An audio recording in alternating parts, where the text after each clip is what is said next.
Hello everyone, and welcome back to Crime Stories for Sleep. I'm Robert, and before we begin, I'd like to ask for a little support. Subscribe, leave a like, and if you do, let me know in the comments where in the world you are listening from. These may seem like small gestures, but they are essential to help the channel grow and allow me to keep bringing you these stories every night. Now, lower the volume just a bit, get comfortable, turn off the lights, and let us dive together into tonight's first story. The house on West 97th Street was like 1,000 others in Cleveland. A simple two-story structure with a small patch of grass out front. A place where the American dream was meant to take root and flourish. In the early summer of 2023, the days stretched long and warm, filled with the familiar symphony of neighborhood life. The distant hum of traffic on Lorraine Avenue. Children's laughter echoing from nearby yards. The rhythmic squeak of a porch swing swaying in the evening breeze.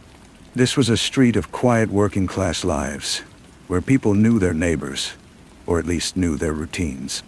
They watched cars come and go, lights flicker on and off, catching those subtle shifts in household rhythms that signal the presence of life. Inside one of these houses lived Crystal Candelario, a 31-year-old woman, and her 2 daughters. The older girl often stayed with her grandparents, but the baby, 16-month-old Jalen, was a constant presence. She was a beautiful child, with wide, curious eyes and a smile that could light up any room. At 16 months, she lived in that magical age of discovery, a whirlwind of babbling sounds and unsteady first steps. Her entire world existed within the walls of her home and the safety of her mother's arms. She was a child just beginning to understand that profound bond of dependency, the primal trust that a mother will always be there, a warm, steady anchor in the vast, confusing sea of a brand new life. But within the walls of that ordinary house, darkness was gathering, a chilling secret that would shatter the sunny facade of early June dawn. Crystal Candelario, the woman entrusted with this fragile, trusting life, was planning a trip. She dreamed of sandy beaches, of warm tropical waters, of the carefree laughter that comes with vacation. She packed a suitcase, not with diapers and baby formula, but with summer dresses and sunscreen. She made arrangements, not for childcare, but for flights and hotels. She was preparing to leave. And in her preparations, in her all-consuming desire for a temporary escape, she was about to make a decision so monstrous, so fundamentally abhorrent to the very nature of motherhood, that it would leave a permanent stain on the conscience of a city and send shockwaves of horror across the world. She was going to leave Jalen behind, alone. The morning of June 6th, 2023, dawned bright and clear, dot clear. It was a Tuesday. Crystal Candelario moved through her house with quiet purpose. Final preparations were made. She had a flight to catch, a journey to begin. She was heading to Detroit first, then onto the sun-drenched shores of Puerto Rico with a male friend. It was a trip she'd been looking forward to, a break from the relentless demands of her life, a chance to be someone other than a mother, if only for a little while. In the living room, in a pack-and-play pen, Jalen was awake. Crystal placed a few bottles of milk inside the playpen with her, a grotesquely inadequate provision for what was to come. It was a gesture so small, so pathetic in the face of the monumental neglect she was about to inflict, that it speaks to a mind either profoundly broken or terrifyingly cold. Did she look at her daughter one last time? Did she see those trusting eyes that followed her every move? Did she feel a pang of guilt, a flicker of doubt? Or was her heart already on a beach 1,000 miles away? She closed the door behind her. The click of the latch echoed in the sudden silence of the house. She walked out into the sunshine, got in her car, and drove away. She was free. Back in the house, in the quiet solitude of her playpen, Jalen was now alone. For a 16-month-old, the world is immediate and sensory. Hunger becomes a sharp, insistent pain. Thirst transforms into a desperate, rasping need. Fear creeps in like a cold shadow that grows with every passing moment of silence. The first day, all the familiar sounds of her mother's presence simply vanished. The comforting scent, the gentle hum of her voice, the soft tread of her footsteps, all replaced by an unnerving stillness. The milk in those bottles would have been gone quickly, offering brief relief before the gnawing emptiness in her stomach returned. By the second day, fear would have turned to panic. A neighbor's doorbell camera, a silent electronic witness to the unfolding tragedy, captured Jalen's cries. The audio recordings, later reviewed by investigators, became a haunting chronicle of her suffering. Her screams pierced the quiet of the night, a desperate, primal call for the one person in the world who was supposed to answer. But no one came. The world outside continued, oblivious. The mailman delivered mail. Cars drove by. Neighbors chatted over fences, all while a baby was slowly, agonizingly dying just a few feet away. While Jalen's world was shrinking to the four sides of her soiled playpen, Crystal's world was expanding in a kaleidoscope of sun and fun. She was in Puerto Rico, a world away from the gathering darkness on West 97th Street. She posted photos on social media. In one, she's standing on a beach, smiling wide as turquoise water stretches endlessly behind her. The caption she wrote stands as a chilling monument to her self-absorption. The time that is enjoyed is the true time lived. As the days crawled by, Jalen's small body began to fail her.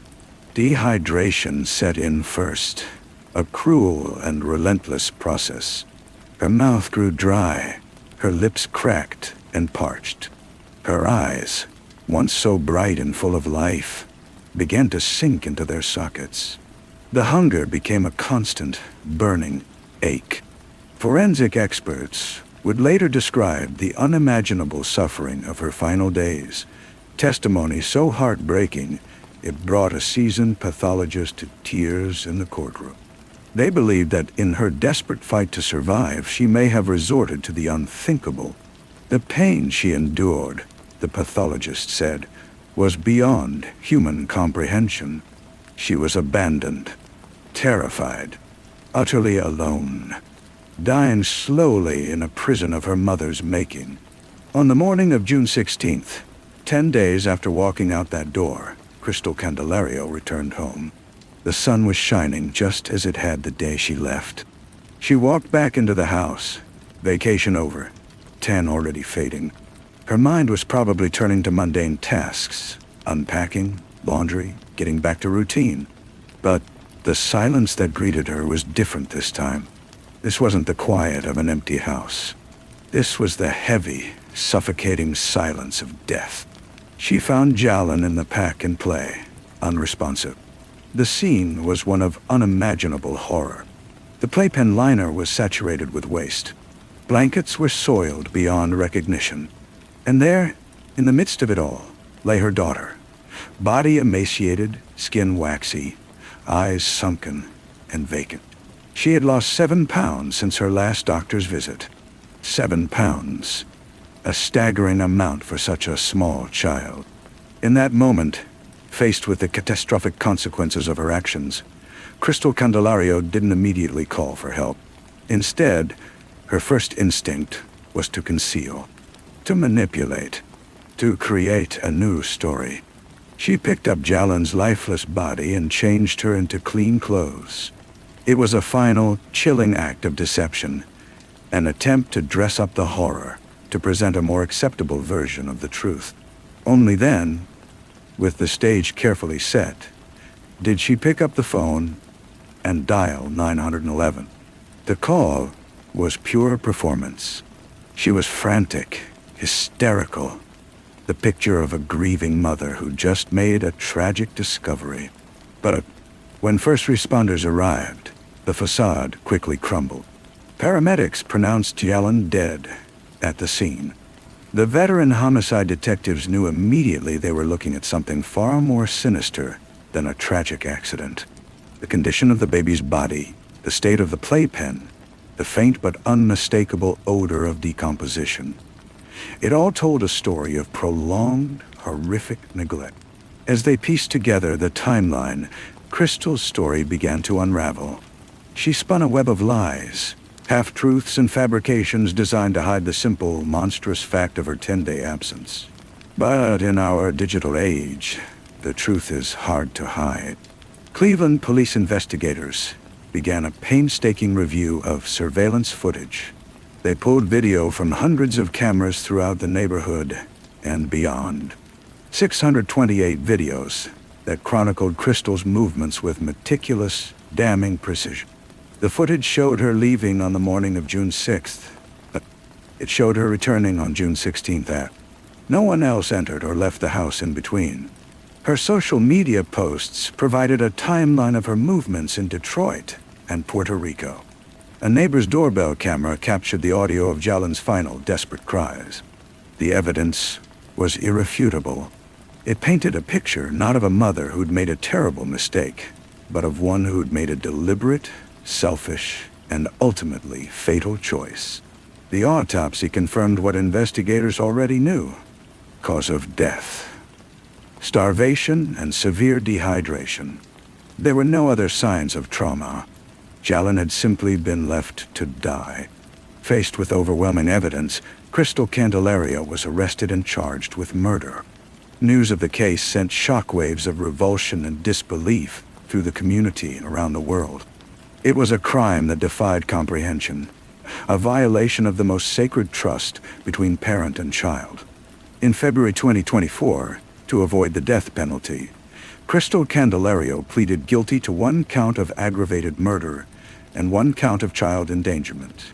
Her sentencing was held on March 18, 2024, in Cuyahoga County Common Pleas Court. The courtroom was packed. The air was thick with grief, anger, and profound collective sorrow. The prosecution, led by Cuyahoga County Prosecutor Michael C. O'Malley, painted a devastating picture of Crystal's unthinkable selfishness. They told the story of Jalen, a beautiful baby girl whose life was stolen because her mother wanted to take a vacation. Assistant County Prosecutor Anna Feralia struggled to hold back tears as she spoke.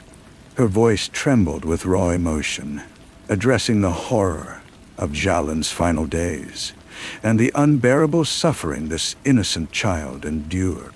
Meanwhile, Crystal's defense attorney painted a different picture, one of mental health struggles, a long history of depression and anxiety, and prescribed medications that she had simply stopped taking. Her parents, who had been caring for Crystal's older daughter during that fateful vacation, stood before the judge pleading for mercy. They insisted they had no idea she had abandoned Jalen alone, claiming her mental health issues had clouded her judgment beyond repair. Crystal herself, speaking through a translator, expressed what she called remorse. She claimed to pray every day for forgiveness, believing that both God and her daughter had somehow found it in their hearts to forgive her. But it was the words of Judge Brendan J. Sheen that would echo long after that courtroom fell silent. He looked directly at Crystal Candelario, his voice carrying both the weight of judicial authority and barely contained human fury. He spoke of the ultimate betrayal she had committed, leaving her baby terrified, alone, and completely defenseless to suffer what he described as the most horrific death imaginable. The judge drew a stark contrast between Crystal's actions and the love and support her own parents had shown her right there in that very courtroom. This wasn't simply an oversight, he said, his voice rising with each word. You could have saved Jalen's life so many times. You could have called someone while you were in Detroit or Puerto Rico. You could have told them that Jalen needed help. His final words delivered a chilling pronouncement, justice that was both legal and deeply personal. Just as you didn't let Jalen out of her confinement until she died, he declared, so too. You should spend the rest of your life in a cell without freedom. The only difference will be that prison will at least feed you and give you liquids, things you denied her. With those words hanging in the air, He sentenced Crystal Candelario to life in prison without the possibility of parole. The story of Crystal and Jalan Candelario offers no redemption, only a bleak and harrowing journey into the darkest corners of the human heart. It serves as a stark reminder that evil doesn't always arrive as some dramatic, explosive force. Sometimes it creeps in quietly, manifesting as deliberate neglect, a slow and calculated turning away from responsibility. This is the story of a mother who chose a fleeting moment of pleasure over her child's life. It's the story of a baby girl whose final days became a testament to unimaginable cruelty, suffering she was forced to endure alone. Jalan's cries, captured by a machine, became the voice of the voiceless. That haunting echo will forever linger on West 97th Street, a permanent and tragic memorial to a life cut short by the one person who should have protected it most. Story 2. Jeju, the volcanic island jewel of South Korea, is a place of breathtaking paradoxes. Its rugged coastline, carved by ancient lava flows, meets the gentle lapping of turquoise waters. Tranquil hiking trails wind through lush forests, leading to bustling neon-lit streets in the cities below. This is a honeymooner's paradise and a historian's pilgrimage site, a place where myths of the past whisper on the same sea breeze that carries promises of the future. For Kong, a 36-year-old PhD student, Jeju was home. This was the island where he'd grown up, where he'd fallen in love, and where his heart remained, tethered to the one person he cherished more than life itself, his 5-year-old son. In May of 2019, Kong was living in suspended animation, his life a countdown to a single precious date on the calendar. For 2 long years, he'd been a ghost in his own son's life. A father reduced to a voice on the phone, a face in a photograph. The boy's mother, his ex-wife Go Yoo-jin, had erected a wall of silence between them. A cruel and impenetrable barrier built of unanswered calls and unopened doors. The divorce in 2017 had been a bitter, painful affair. The culmination of a marriage that had soured almost from the start. They'd been a campus couple, their love story beginning with a shared passion for volunteer work. But that sweet romance had curdled into a nightmare of domestic strife. Go, a woman who presented a placid, unremarkable face to the world, was behind closed doors a tempest of rage. She was prone to violent outbursts, screaming, throwing objects, her fury escalating until she would grab a weapon. Her anger was a terrifying, unpredictable force. Kong, a man of gentle disposition, endured it all, unable to bring himself to strike back. His passive resistance only seemed to fuel her contempt. He was a PhD student with an unstable income, a fact that Go, who came from a wealthy family, held against him like a sin. When their son was born, the financial strain and pressures of parenthood stretched their fragile bond to its breaking point. Finally, in late 2016, Kong asked for a divorce. The court had granted custody to Go, a decision based on Kong's precarious financial situation. But she'd used that custody not as a responsibility, but as a weapon. For 2 years, she systematically erased him from his son's life. A campaign of parental alienation that was as cruel as it was effective. Kong, his heart aching with a father's primal need to see his child, turned to the one place he had left, the courts. He filed a lawsuit for visitation rights, a desperate plea for a legal remedy to his emotional agony. Go had fought him every step of the way, ignoring court summons, refusing to cooperate. Her defiance was a testament to her obsessive need for control. But the law, slow and methodical, had finally ground its way to a just conclusion. On May 9, 2019, the court ruled in Kong's favor. He was granted the right to see his son twice a month. The first of these court-ordered reunions was set for the weekend of May 25th. For Kong, it was a moment of pure, unadulterated joy. the culmination of a 2-year battle fought in the trenches of family court. He was finally going to hold his son again, to hear his laughter, to feel that small hand in his own. He had no way of knowing that this long-awaited reunion was not a new beginning, but a meticulously planned and horrifyingly brutal end. In the mind of Go Yu-jin, the court's decision was not a compromise.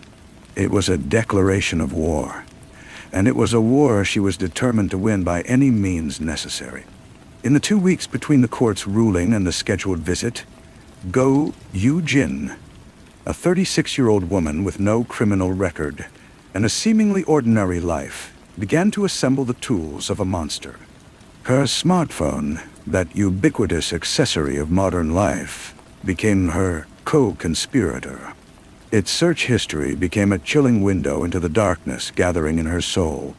She searched for weapons, how to dispose of a body, and lethal doses of various substances. She researched sleeping pills, their effects, and where to obtain them. In a particularly disturbing turn, she searched for bone weight and how to cook gamjatang, a traditional Korean pork bone soup. Her mind was already at work on the gruesome logistics of making a human being disappear. Her digital preparations were mirrored by physical ones. She visited a pharmacy and was prescribed zolpidem, a powerful sleeping medication. She went to a supermarket and, with the calm efficiency of a housewife preparing for a weekend gathering, purchased a collection of items that, when viewed in hindsight, formed a sinister starter kit. Knives, a saw, bleach, rubber gloves, a cleaning brush, and dozens of heavy-duty garbage bags. She even used her loyalty card, calmly accumulating points as she prepared to commit an act of unimaginable depravity. On May 18th, she loaded her gray Hyundai Grandeur onto a ferry and traveled to Jeju, the island she had once called home, now the chosen stage for her horrific plan. She booked a remote, unmanned holiday pension in Jukyeon, a quiet village nestled along the island's northern coast, a place where screams would be swallowed by the sea breeze, a place where there would be no prying eyes, no curious neighbors watching. The trap was perfectly set. On the afternoon of Saturday, May 25th, Kong arrived at the meeting point. His heart pounded with a mixture of excitement and deep anxiety. He hadn't seen his son in 2 long years. The little boy who had once been a toddler was now a small person with his own thoughts, his own memories, his own life unfolding. The reunion was captured on a grainy CCTV camera, a moment of pure heart-wrenching tenderness. Kong, a tall man, bent down to embrace his child, his face revealing nothing but love and overwhelming relief. The 3 of them, a fractured family brought together by a court order, then drove to the pension that Ko had so carefully booked. It was the last time Kong would ever be seen alive. Inside the quiet holiday home, the final act of this tragedy began to unfold like a carefully scripted nightmare. Ko, playing the part of the accommodating ex-wife, prepared a simple meal of curry rice, a comforting dish that she had quietly laced with the powdered sleeping medication she had so methodically acquired. Kong, completely unsuspecting, ate the meal. The powerful sedative began to work its insidious magic. A heavy chemical fog descended over his mind. His limbs grew impossibly heavy. His consciousness slipped away into a state of complete, helpless vulnerability. What happened next defies easy comprehension.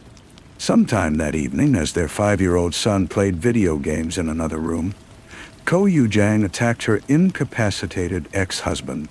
She ended his life while he lay defenseless, his blood later revealing the presence of the sleeping drug that had rendered him completely helpless. The man who had once been her husband, the father of her child, a man who, by all accounts, had never raised a hand to her, was now just a problem to be eliminated, an obstacle to be permanently removed. But the horror was only beginning. For the next 2 days, as her son played nearby, Ko engaged in a gruesome, methodical process. The pension became a makeshift scene of unthinkable acts, its surfaces soon bearing the evidence of her monstrous work. She remained astonishingly composed throughout, her actions betraying a chilling, almost clinical detachment. At one point, her son, hearing strange noises, came to see what she was doing. Seeing the blood, he asked innocently, "What are you doing, Mom?" Her reply was a masterpiece of cold deflection. "I'm playing with paint." She dismantled his father's body, packed the pieces into garbage bags she had purchased beforehand, and then, with a meticulousness that bordered on the surreal, began the process of cleaning up. She used bleach, brushes, and cleaning supplies, scrubbing away the physical traces of her crime in a grim parody of ordinary domestic chores. On Monday, May 27th, she checked out of the pension. CCTV footage captured her leaving alone, carrying 2 large suitcases and several garbage bags. Her son was with her, walking beside her. Kong was nowhere to be seen. That same day, his family, unable to reach him, reported him missing. When police first contacted Ko, she was the picture of a wronged woman. She spun an elaborate tale, claiming that Kong had tried to assault her, and that he had fled in shame after she fought him off. It was a complete lie, but it was delivered with enough conviction to briefly throw the police off the scent. Kong's family, particularly his younger brother, wasn't so easily fooled. He knew his brother's character. He knew that Kong would never have willingly abandoned his son, not after fighting for 2 years just to see him again. He went to the pension himself, gathered CCTV footage from neighboring buildings, and presented it directly to the police. The footage was absolutely damning. It showed all 3 of them entering the pension together, but only CO and her son leaving. Kong had never walked out that door. The police investigation, now in full swing, returned to the pension with renewed focus. This time, they brought a tool that would reveal the invisible truth. A luminol test that reacts with iron and hemoglobin in blood. The seemingly clean holiday home transformed into a canvas of horror. The walls, the floor, even the ceiling, they all lit up with a ghostly blue glow that revealed massive amounts of blood. It was crystal clear that this wasn't the scene of a simple argument. This was the scene of something far more sinister. Ko, meanwhile, was already on the move, embarking on a grim multi-stage disposal of her ex-husband's remains. On May 28th, she boarded an overnight ferry from Jeju to Wando, a port on the mainland. CCTV cameras on the ferry captured her alone on the deck in the dead of night. For over 7 long minutes, she was seen throwing plastic bags overboard, their dark shapes disappearing into the black, churning water below. She was scattering the man she had once promised to love across the endless sea, ensuring he would never be found, never be whole again. From Wando, she drove to her family's apartment in Gimpo, near Seoul. There, investigators believe, she continued her gruesome work, disposing of the remaining evidence in a recycling area near the apartment building. In one final, chilling display of cold calculation, she calmly returned some of the unused items from her murder kit to a supermarket for a refund. On June 1st, police arrived at her apartment armed with overwhelming evidence, the pension records, the damning CCTV footage. They arrested her on suspicion of murder. At first, she clung to her story of self-defense. But as the evidence piled up, the luminol results, the zalpdum found in the bloodstains, her own incriminating internet searches, her carefully crafted story began to crumble. She eventually confessed to the killing, but desperately insisted it wasn't premeditated, a last-ditch attempt to lessen the severity of her crime. The case sent shockwaves through South Korea. The brutal nature of the crime, combined with the perpetrator's seemingly ordinary middle-class background, became a source of national horror and fascination. Facing immense public pressure, police took the extraordinary step of releasing CO's name and photograph, a decision reserved only for the most heinous crimes. When she appeared before the cameras, she hid her face behind a curtain of long hair. The gesture only intensified public outrage. The trial became a media spectacle. The courtroom overflowed with jeering spectators, their anger almost tangible. Ko's defense team made a move that was widely condemned. They attempted to destroy Kang's character, painting him as a sexual deviant whose twisted desires had driven Ko to desperate self-defense. They argued the internet searches weren't evidence of premeditation, but innocent curiosity. The search for bone weight. She was making gamjatang for her new husband. The Zalpidum search. She was following the Burning Sun nightclub scandal, a major news story at the time. These were increasingly absurd and desperate lies. A novel, as Kang's family called it, written to defame a dead man who couldn't defend himself. The prosecution, led by a prosecutor who broke down in tears in the courtroom, methodically tore apart the defense's claims. They presented a mountain of evidence: the search history, the purchases, the CCTV footage, the blood evidence. They painted a picture of a cold, calculating killer who had planned the murder with chilling precision, driven by toxic rage over losing the custody battle and a desire to erase her ex-husband completely. In January 2020, they demanded the death penalty, the highest possible sentence. During the trial, an even darker shadow fell over Ko Yu-jang. She was also charged with murdering her 4-year-old stepson, who had died mysteriously in his sleep just 2 months before she killed her ex-husband. The boy's father, her new husband, had come to believe she had ended the child's life as he slept beside him. He'd initially thought it was a tragic accident, that he'd rolled over onto the boy in his sleep. But after learning of her arrest for Kang's murder, he saw the event in horrifying new light. He became a vocal advocate for the prosecution, convinced the woman he'd married was a serial killer. On February 20th, 2020, the Jeju District Court delivered its verdict. Ko Yu-jang was found guilty of murdering her ex-husband. The court dismissed her self-defense claims as entirely without merit. She was sentenced to life in prison. However, in a decision that brought fresh anguish to her new husband, she was acquitted of her stepson's murder. The court ruled there wasn't enough evidence to prove her guilt beyond reasonable doubt. The sentence was upheld by the appellate court, and in November 2020, by South Korea's Supreme Court. The legal battle was over. But for Kang's family, there was no real closure. They had a conviction, but they didn't have a body. Their son, their brother, had been scattered to the winds and waves, his final resting place unknown. They couldn't even hold a proper funeral.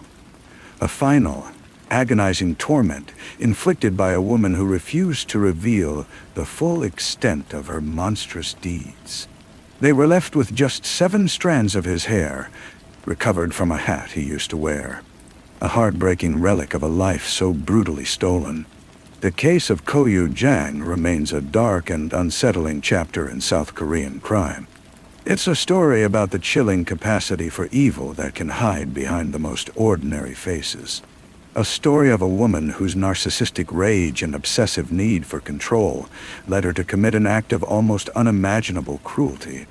But most of all, it's the story of a loving father who, in his desperate quest to reunite with his son, walked unknowingly into a trap laid by a monster. His life ended on a beautiful, tragic island. His body lost forever. His memory now a haunting testament to the unfathomable depths of human cruelty. Story 3. The late summer of 2017, in Oshawa, Ontario, carried the weight of change in the air. July and August's scorching heat was finally giving way to autumn's gentle arrival. Maple trees still wore their vibrant green coats along the city streets, though here and there, a single leaf, touched with gold or crimson, would drift to the pavement below, whispering of seasons to come. For most residents, this was simply another turning point in the year. Time to prepare for back-to-school routines and the promise of cooler days ahead. But for one family, it marked the beginning of a nightmare that would haunt them forever. 18-year-old Rory Hatch stood at the threshold of adulthood, navigating those turbulent waters that define the teenage years. Her family remembered her as both bright and spirited, a young woman with a heart that was fierce yet tender. Like so many her age, she was searching for her place in the world, wrestling with questions of identity and independence. Recently, Rory had discovered she was pregnant. The news brought a complex mix of emotions, fear intertwined with hope. In the weeks before she vanished, her life had become unsettled. Sometimes she stayed with friends. Other times she camped by a creek in a tent. Despite this instability, she remained connected to her family, that precious network of love that anchored her in an often overwhelming world. August 31st, 2017. That's when Rory was reported missing. Her family had grown increasingly worried when their calls and messages went unanswered. They contacted Durham Regional Police, and soon a missing person investigation was underway. Rory's face, those bright eyes and hopeful smile, began appearing on posters and social media across the city. Family and friends searched everywhere she might have gone, their hearts growing heavier with each passing hour. Days stretched into a week, then another. Still, no word from Rory. The bustling suburban city of Oshawa, sprawling east of Toronto, seemed to have swallowed her completely. September 11th, 2017. Two fishermen cast their lines into the calm gray waters of Oshawa Harbor, a man-made inlet where Oshawa Creek flows into the vast expanse of Lake Ontario. The air filled with seagulls' cries and the gentle rhythm of waves against the shore. Just another peaceful day on the water. Then one fisherman noticed something unusual floating nearby. As it drifted closer, a horrifying realization struck them both. They were looking at human remains. Durham Regional Police rushed to the scene. A Marine unit carefully recovered what they'd found, marking the beginning of a gruesome discovery that would shake the entire community. The remains went to Toronto's Center of Forensic Sciences for examination. 2 agonizing months passed before DNA testing confirmed the family's worst fears. These were Rory's remains. The missing person case instantly became a homicide investigation. But with limited physical evidence and no immediate leads, investigators found themselves at a standstill. Who could commit such a horrific act? Where was the rest of Rory's body? These questions haunted everyone involved. The investigators working tirelessly, and Rory's family living in torment. For months, there were no answers, only profound, aching silence. The breakthrough came from the most unexpected place. December 29th, 2017. A pair of plumbers received a call to a 4-plex apartment building on McMillan Drive in downtown Oshawa. Upstairs, tenants were dealing with persistent plumbing problems. After working on the upper unit's drain, the plumbers realized the blockage was further down the line, in the basement apartment's pipes. The tenant living there was a 45-year-old man named Adam Strong. He was home and let the plumbers inside. As one plumber worked to clear the drain, he pulled out something that made him stop cold. A thick, fleshy mass, pinkish gray in color, unlike anything he'd ever encountered. He placed the substance in a bag, but as he continued working, more of the same material emerged from the pipe. A nauseating smell began filling the small apartment. The plumber's mind raced with growing horror. He took the bag outside and immediately called police. When Durham Regional Police officers arrived at the apartment building, the plumber met them with the bag containing the disturbing substance. Their instincts told them this was far more sinister than any ordinary plumbing issue. They walked to the basement apartment door and knocked. Adam Strong answered. In that moment, the carefully constructed walls, hiding his secret life, began to crumble. Okay, you got me. The gig's up. It's a body. An officer testified that Strong said those words without any prompting, then added, If you want to recover the rest of her, it's in my freezer." The officers, stunned by Strong's immediate and chilling confession, placed him under arrest. Inside the apartment, they made a discovery that would forever be burned into their memories. In a large chest freezer in Strong's bedroom, they found the dismembered remains of a human body. There was a human head. On the neck, a tattoo that read "Alive." The same tattoo that Rory Hatch had. It was a moment of sickening confirmation. They had found the rest of Rory. The search of Adam Strong's apartment became a journey into the heart of darkness. Forensic investigators spent days meticulously combing through every inch of the small, cluttered space. What they found painted a picture of a man who was not just a killer, but a predator who took pleasure in the complete dehumanization of his victims. They found Rory's blood on the walls and ceiling of the bedroom, on restraint devices, and on a pet leash. They found evidence that she had been restrained at the time of her death. The evidence suggested she had been repeatedly struck in the head with a hammer-like object while she was tied up. But the most shocking discovery was yet to come. As investigators swabbed for DNA throughout the apartment, they found a second unknown female DNA profile. It was on a large hunting knife in the freezer and on the same restraint device where Rory's DNA was found. The DNA was run through the national database, and it came back with a match. Candace Fitzpatrick, a 19-year-old woman who had been missing since 2008. Suddenly, the case had taken another horrifying turn. Adam Strong was not just a one-time killer. He was a serial predator who had been hiding in plain sight for nearly a decade. Candace Fitzpatrick's story was tragically similar to Rory's. She was a young woman on the margins of society, struggling with addiction and living a high-risk lifestyle. She was last seen by her family in 2008, and despite their desperate efforts to find her, her case had gone cold. For 9 long years, her family had lived in a state of agonizing uncertainty, not knowing if their daughter was alive or dead. The discovery of her DNA in Adam Strong's apartment was a devastating blow, but it also brought a sense of grim closure. After years of searching, they finally had an answer, albeit the one they had always feared. The investigation into the murders of Rory Hatch and Candace Fitzpatrick was a complex and painstaking process.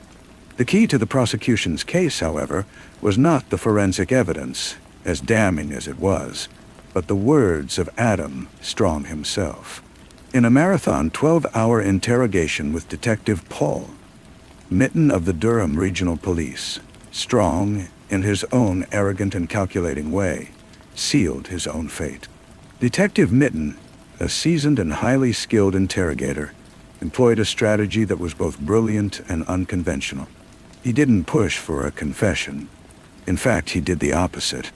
He built a rapport with Strong, allowing him to talk, to boast, to reveal himself in his own words. Strong, who was clearly a narcissist, seemed to relish the attention. He admitted to dismembering Rory's body, and he seemed preoccupied, almost obsessed, with how her torso looked after it was found in the lake. He admitted that both Rory and Candace had been in his apartment. He never confessed to killing them, but his admissions about what he did to their bodies afterward were enough to paint a picture of a man devoid of empathy. A man who saw women not as human beings, but as objects to be used and discarded. The trial of Adam Strong began on September 28, 2020. He pleaded not guilty to 2 counts of first-degree murder and opted for a judge-alone trial, a strategic move that suggested his legal team believed a jury would be too swayed by the gruesome nature of the evidence. The trial, which was conducted largely via video conference due to the COVID-19 pandemic, was a somber and gut-wrenching affair. The court heard in excruciating detail about the dismemberment of the 2 young women and the callous, calculated way in which Strong had attempted to conceal his crimes. The prosecution, led by Crown Attorney Brian Gurton, argued that Strong had killed the women during encounters in his basement apartment, and then dismembered their bodies to hide his crimes. The defense, on the other hand, argued that while the Crown had proven Strong had dismembered the bodies, they had not proven beyond a reasonable doubt that he had killed them. It was a chilling defense, one that essentially asked the court to believe that Strong had just happened to come across the bodies of two young women in his apartment, and had decided, for reasons unknown, to cut them up and dispose of them. On March 16, 2021, Superior Court Justice Joseph D. Justice Luca delivered his verdict with measured gravity.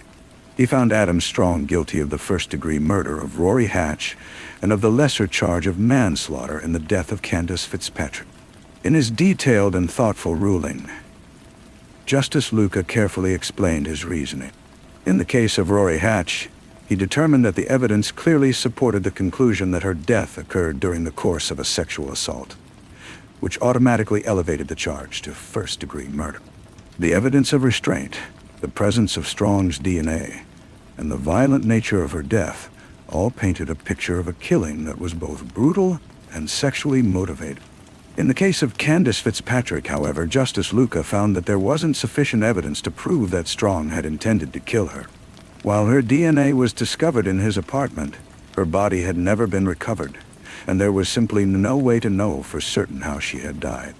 Therefore, while he remained convinced that Strong was responsible for her death, he could only convict him of manslaughter, a charge that doesn't require proof of intent to kill. On May 28, 2021, Adam Strong was sentenced for the first-degree murder of Rory Hatch.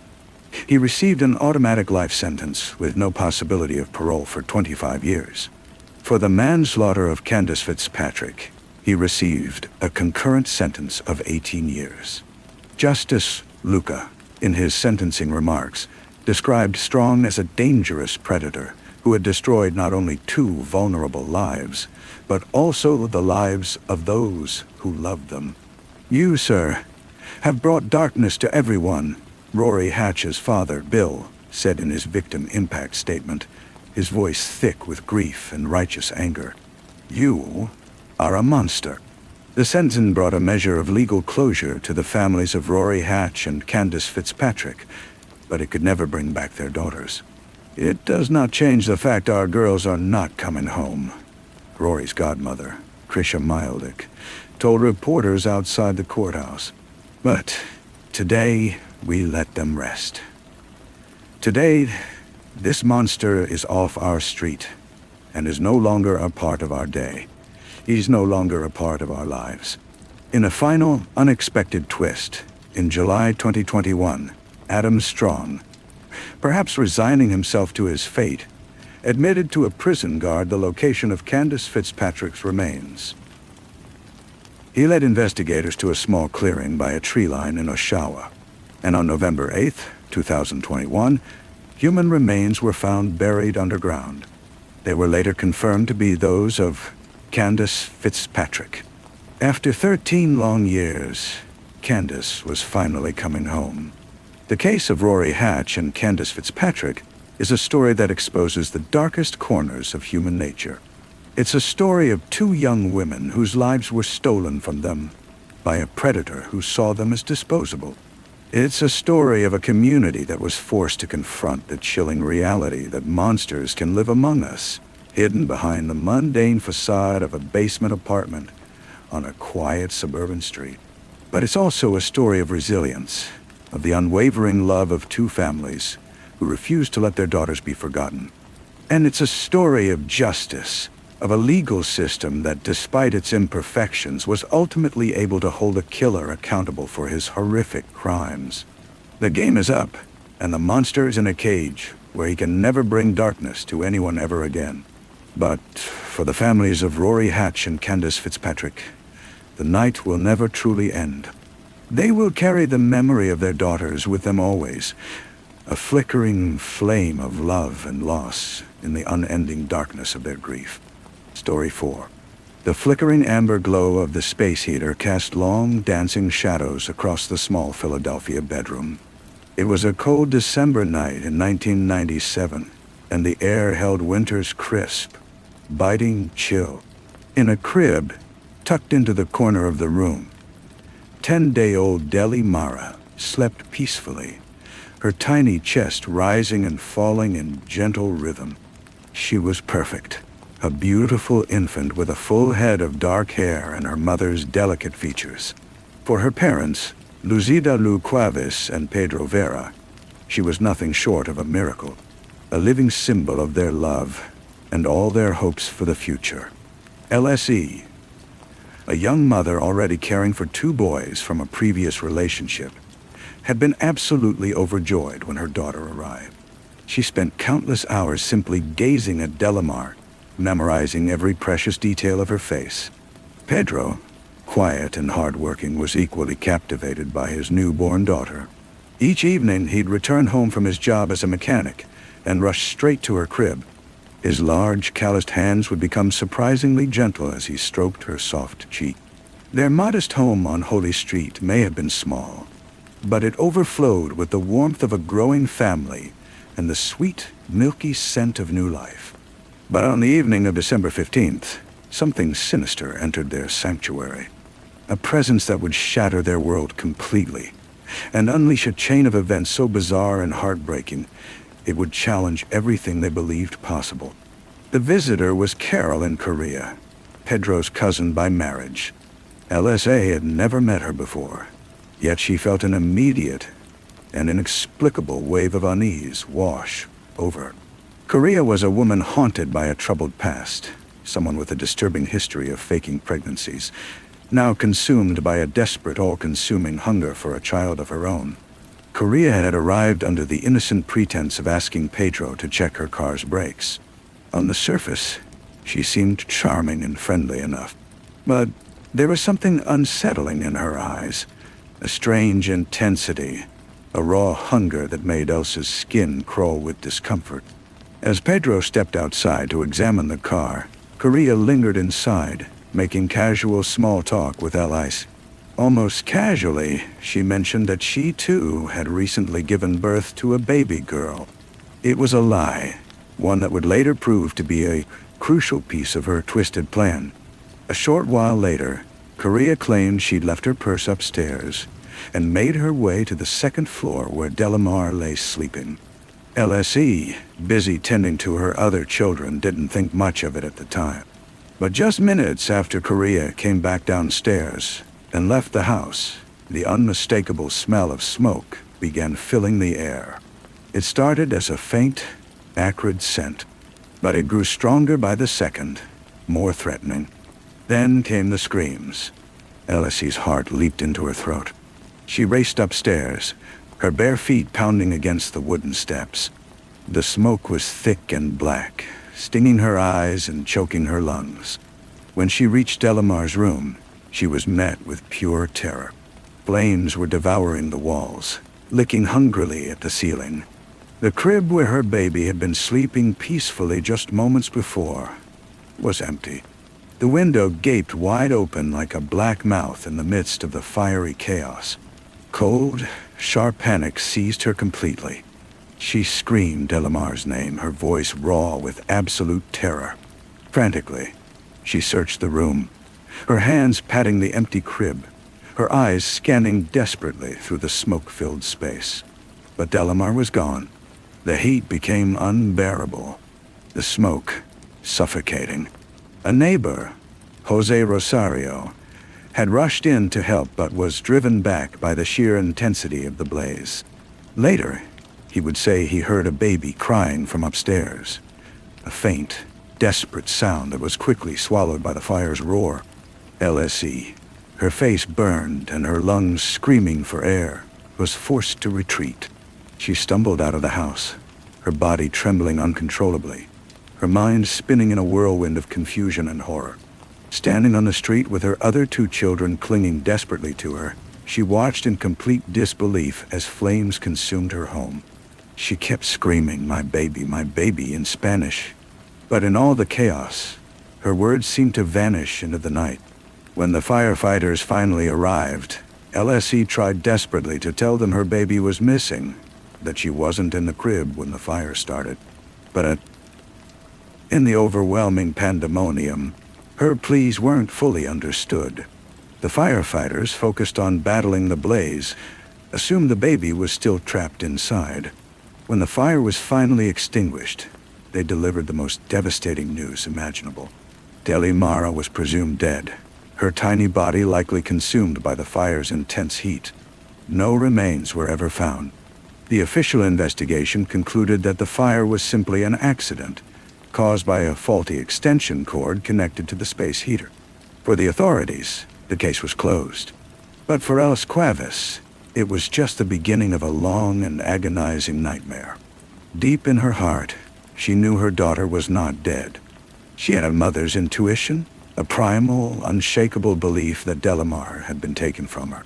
She would spend the next 6 years of her life searching, becoming a lone voice, crying out in the wilderness of grief and disbelief. The years following the fire became a blur of pain and sorrow for Alice Quavis. The world had moved on, accepting the official verdict of Delimar's tragic death. But Alice could not. The empty crib, the open window, that bone-deep chill she'd felt whenever Carol and Korea were around. These images haunted every waking moment and turned her dreams into nightmares. She was living in her worst fears, a mother who had lost her child not once, but twice. First to a kidnapper, then to a world that simply wouldn't believe her. Her relationship with Pedro, already fractured by tragedy, began falling apart under the crushing weight of her obsession. Pedro was grieving too, but he seemed ready to accept what the officials told them. He hadn't been home when the fire started. While he mourned their daughter's loss, he didn't share Elsa's rock-solid conviction that she was still alive somewhere.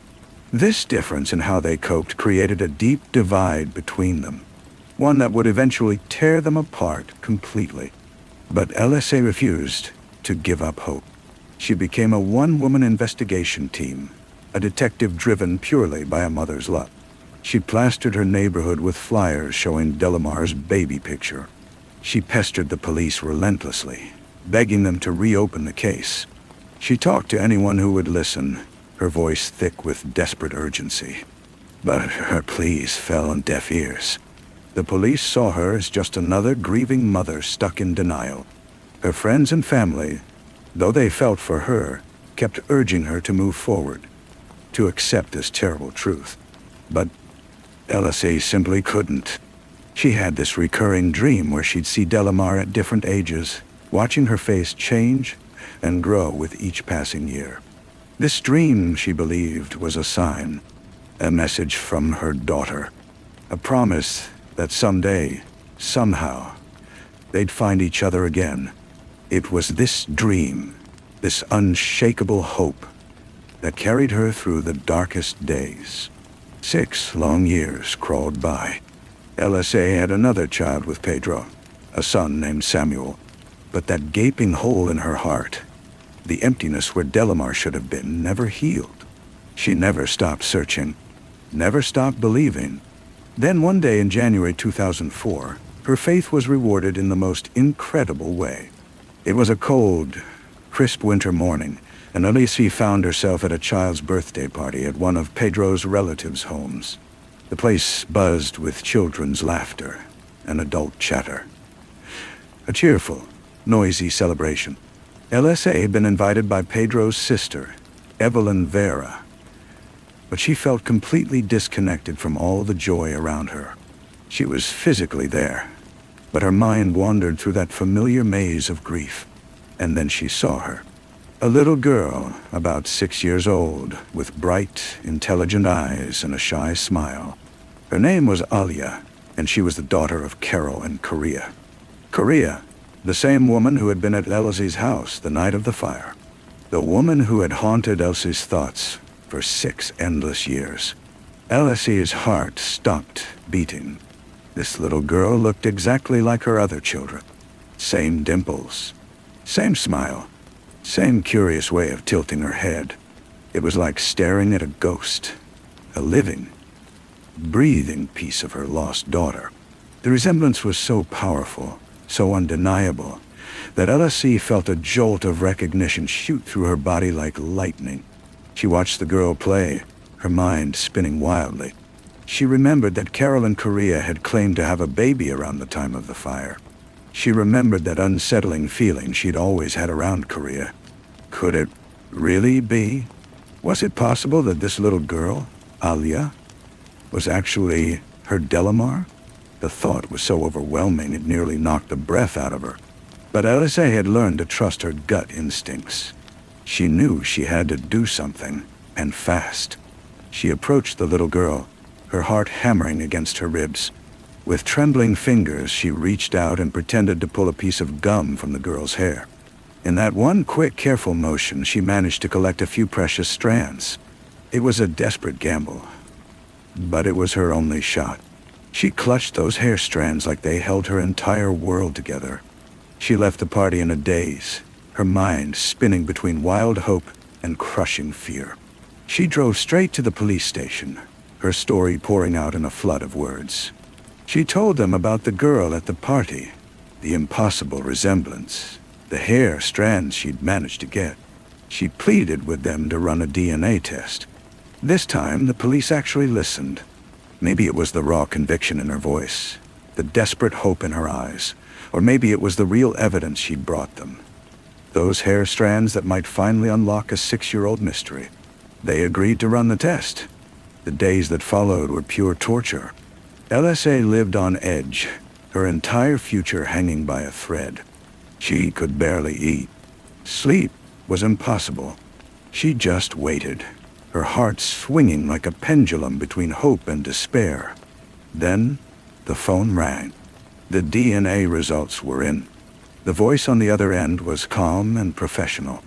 But the words that followed were the most beautiful, most magical sounds Alice had ever heard. The DNA was a match. The little girl known as Alia was indeed Delamar, her long-lost daughter. Tears streamed down Luz's face, tears of pure joy, of overwhelming relief, of a love that had weathered time and tragedy. Her daughter was alive. Her mother's intuition had been right all along. After 6 long years shrouded in darkness, a brilliant, dazzling light had finally pierced through.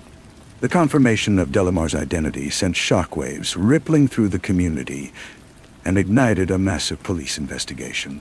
Now, all eyes turned to Carolyn Correa, the woman who had raised Delamar as her own daughter, Alia. Who was this woman? What had driven her to commit such an unthinkable act? Carolyn Correa was living a life of quiet desperation in her early 40s. She had a troubling history of fabricating pregnancies, a condition known as pseudocyesis, where a woman experiences all the symptoms of pregnancy without actually carrying a child. She had told her boyfriend, Andre Moore, that she was expecting his baby. It was a lie she desperately needed to make real to keep him by her side. The pressure to produce a baby became overwhelming, pushing her toward the unthinkable. On December 15, 1997, armed with a desperate plan, she made her way to the home of Luz Cuevas and Pedro Vera.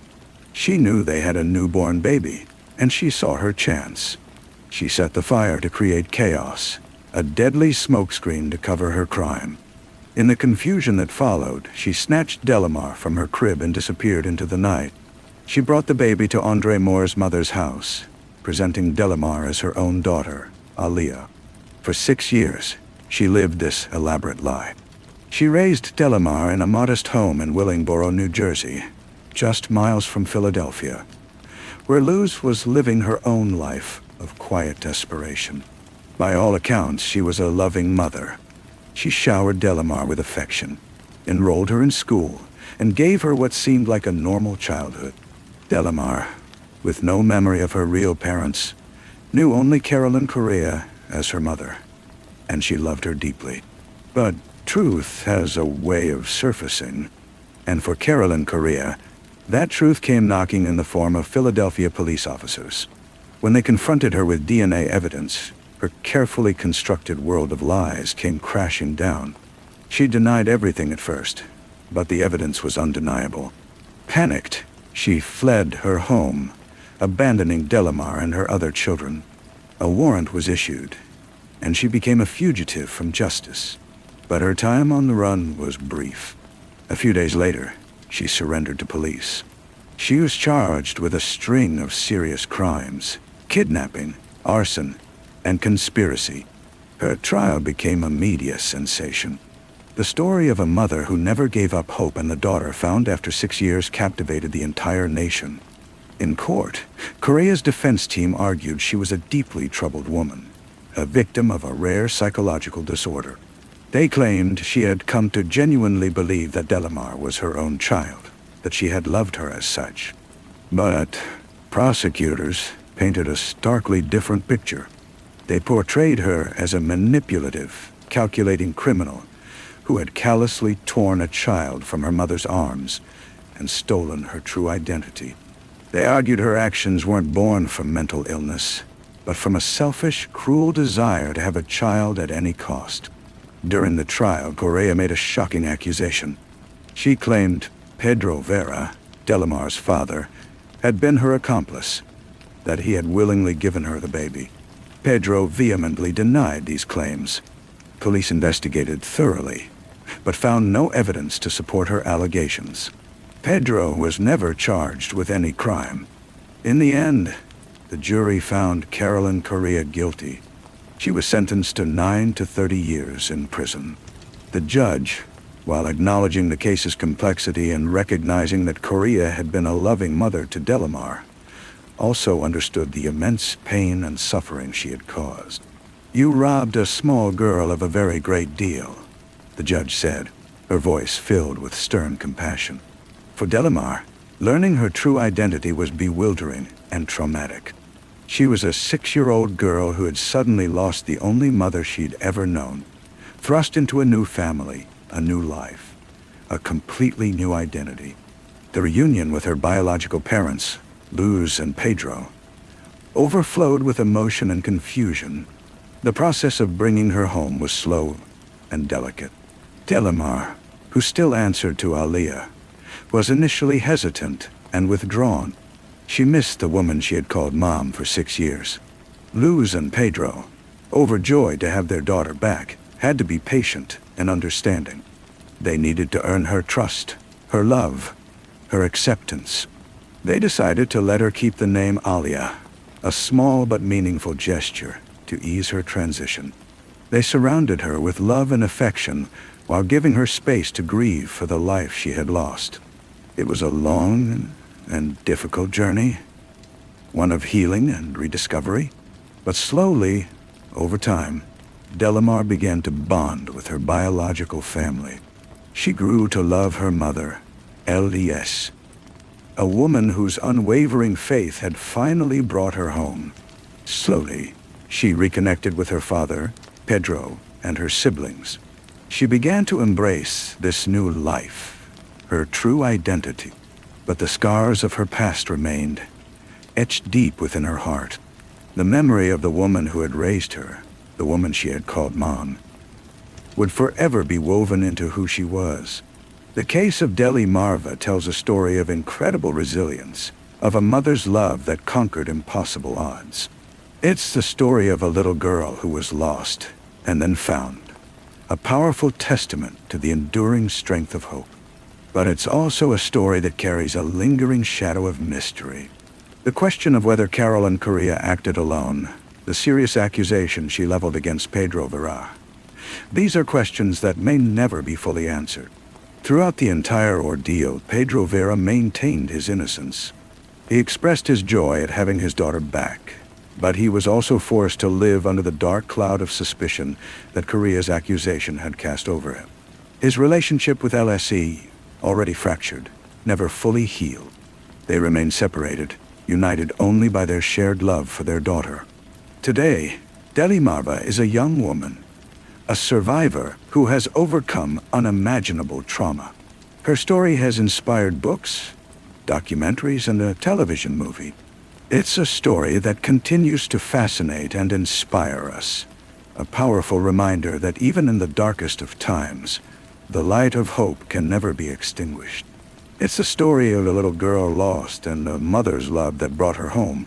And in the end, it's a story about the complex, messy, and ultimately beautiful tapestry of family. A tapestry that can be torn and tattered, but never truly broke. Story 5. In the humid, sprawling city of Jacksonville, Florida, the summer of 1974 hung heavy with the scent of magnolia blossoms and the restless energy of a nation in transition. Along Kings Road, a busy thoroughfare cutting through the city's northwest side, the Grand Park food store stood as a cornerstone of the community. It was a place of familiar warmth in a world that seemed to be changing by the day. At the heart of it all was Fuad Freddie Farah, the store's owner. At 34, he was a man in his prime, a devoted husband and father to 4 young children. His days moved to the gentle rhythm of work and family life. Everyone knew Freddie for his generous spirit.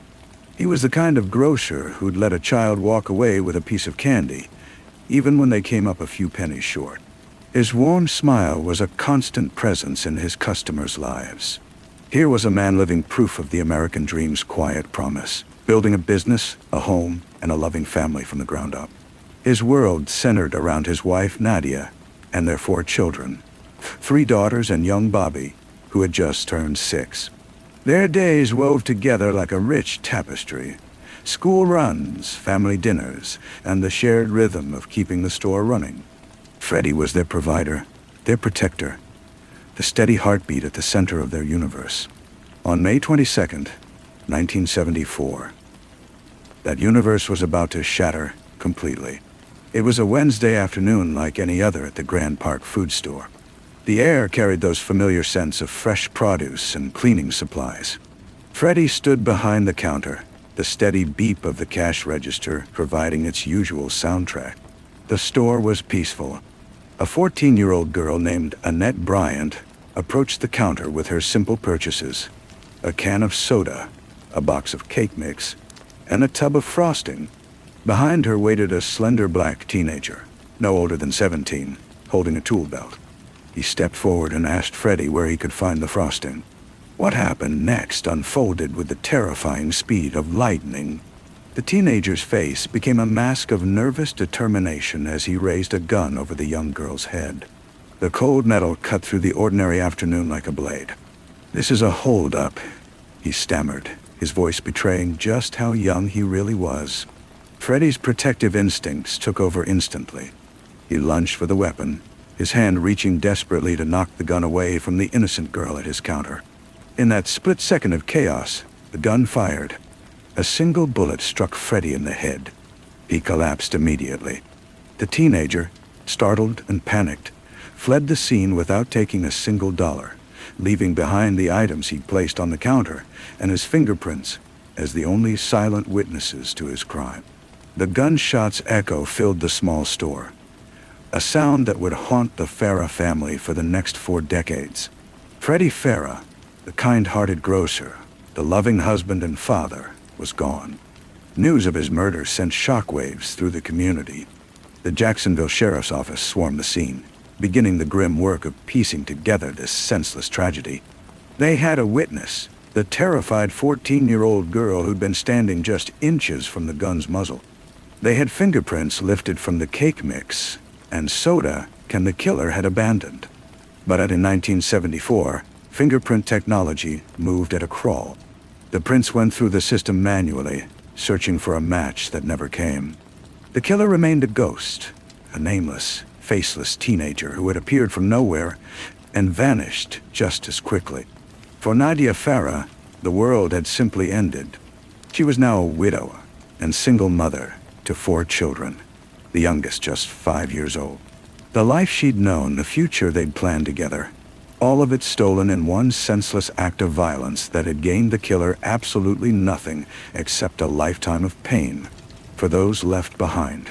In the depths of her grief, Nadia discovered a strength she never knew she possessed. She returned to college, determined to build a new life for her children and give them the future their father had been denied. The Farah children grew up under the long shadow of their father's murder. For the younger ones, memories of him became fleeting fragments, more like half-remembered dreams than reality. Bobby, his only son, was left with an enormous void where a father should have been.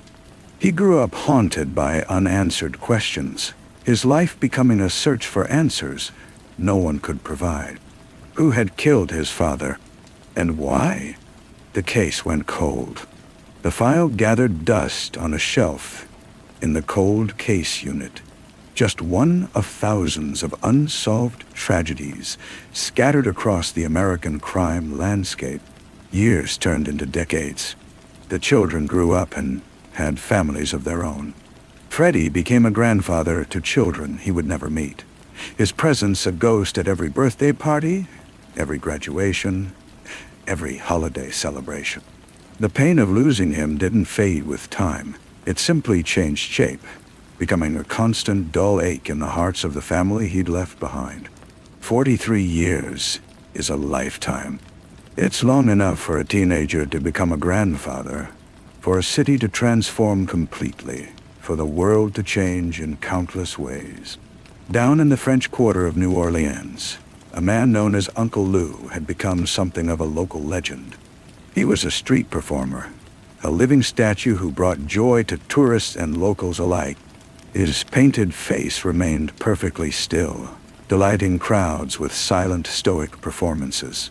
Everyone knew him for his gentle way with children, a kind, eccentric soul woven into the vibrant, chaotic fabric of the city. But behind that painted mask lived Johnny Lewis Miller, and for 43 years he had carried a secret, a dark, crushing burden that had shaped every single day of his life. He had fled Jacksonville after the murder, a terrified 17-year-old boy who'd found a gun in a vacant lot and, in one moment of desperate, misguided bravado, decided to rob a store. The man he killed was someone he knew, the friendly grocer who had always been kind to him. That memory haunted him relentlessly. He would later confess, driving him to spend the rest of his life trying to atone for his sin. Every smile he gave a child was an attempt to somehow make up for the father he had stolen from the Farah family. Meanwhile, back in Jacksonville, the wheels of justice had ground to a halt for decades.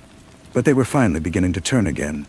In December 2016, the Jacksonville Sheriff's Office Cold Case Unit reopened the Freddie Farah case, armed with new technology and renewed determination. Those fingerprints that had once led nowhere suddenly became the key. They entered them into a new, vastly expanded national database, a digital web that could connect a 1974 crime to a man living a completely different life in a different state. In April 2017, they got their hit. The prints from the soda, can, and cake mix-matched a man named Johnny Lewis Miller, a 60-year-old street performer living in New Orleans. The Ghost of Kings Road finally had a name. On May 16th, 2017, almost exactly 43 years after the murder, New Orleans police arrested Johnny Miller on a warrant for Freddie Farah's murder.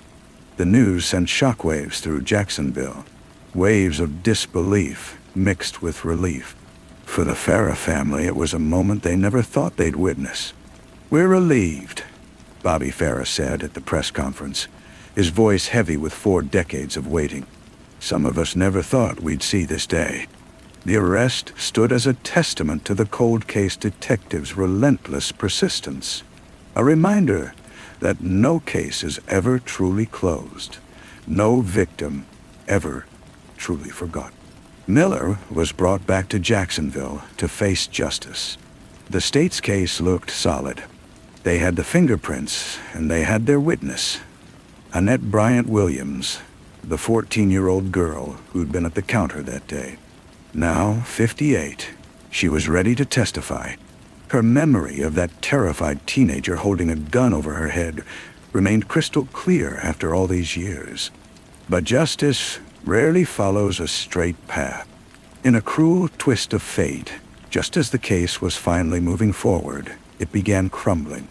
In December 2017, Annette Bryant Williams, the only witness to the crime, passed away.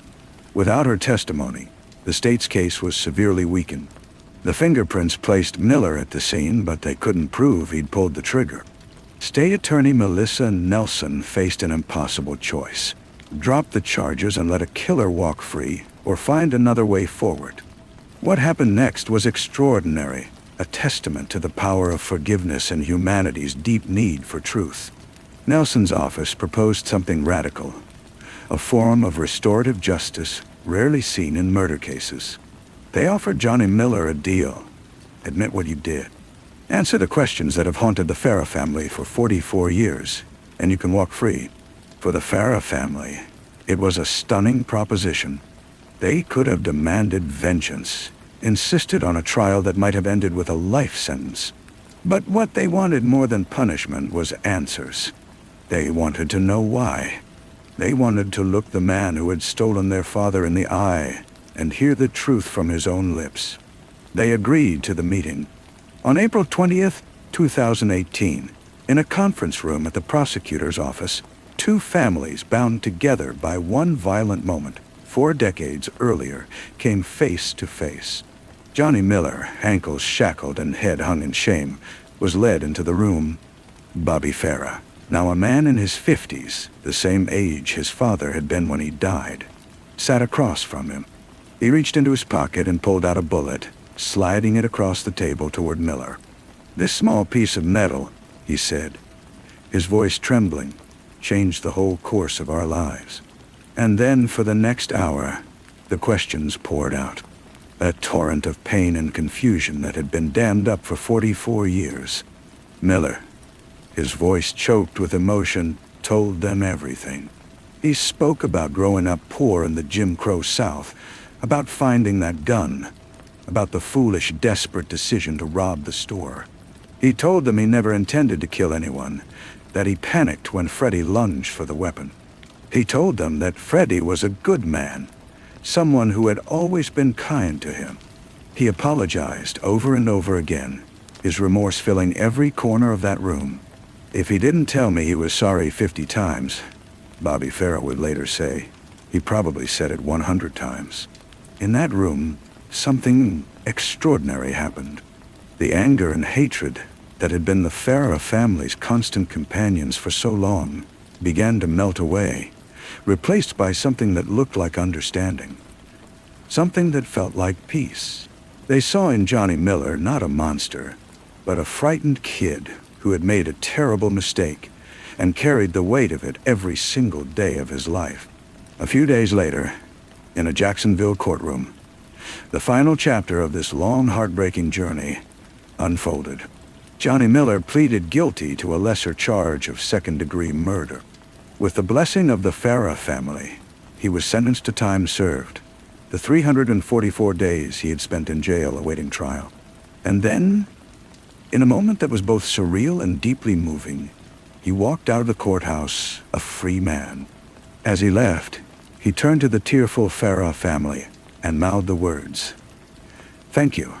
Bobby Farah, in a gesture of unimaginable grace, flashed him a thumbs up. The decision left people stunned. How could a family forgive the man who had caused them so much pain? For Bobby Farah, the answer was simple. The truth, the answers he had been searching for his whole life, was more valuable than vengeance. "Am I upset that he is not spending time?" he asked. "I'd rather him answer my questions and give me the answers that I've been looking for all my life than to have him sitting in jail without anything." The story of Freddie Farah and Johnny Miller is a story that defies easy explanation.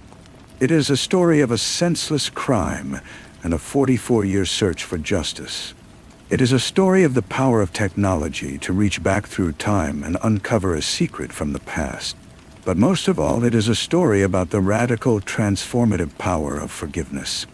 It reminds us that justice doesn't always look like punishment. That closure doesn't always come from a prison cell. Sometimes it comes from a quiet room, from a heartfelt apology, from the simple human act of looking a man in the eye and choosing to see not a monster, but a man. The ghost of King's Road, the shadow of a crime that had haunted a family for 2 generations, had finally been laid to rest. Not by a verdict, but by an act of grace. Story 6 in Taunus. The night of January 14th, 2023, settled over Baton Rouge, Louisiana, with the familiar pulse of a city ready to embrace the weekend. In Tigerland, that vibrant, chaotic entertainment district, the air buzzed with youthful energy and endless possibilities. Music spilled from bar doorways, painting the streets in rhythm and sound.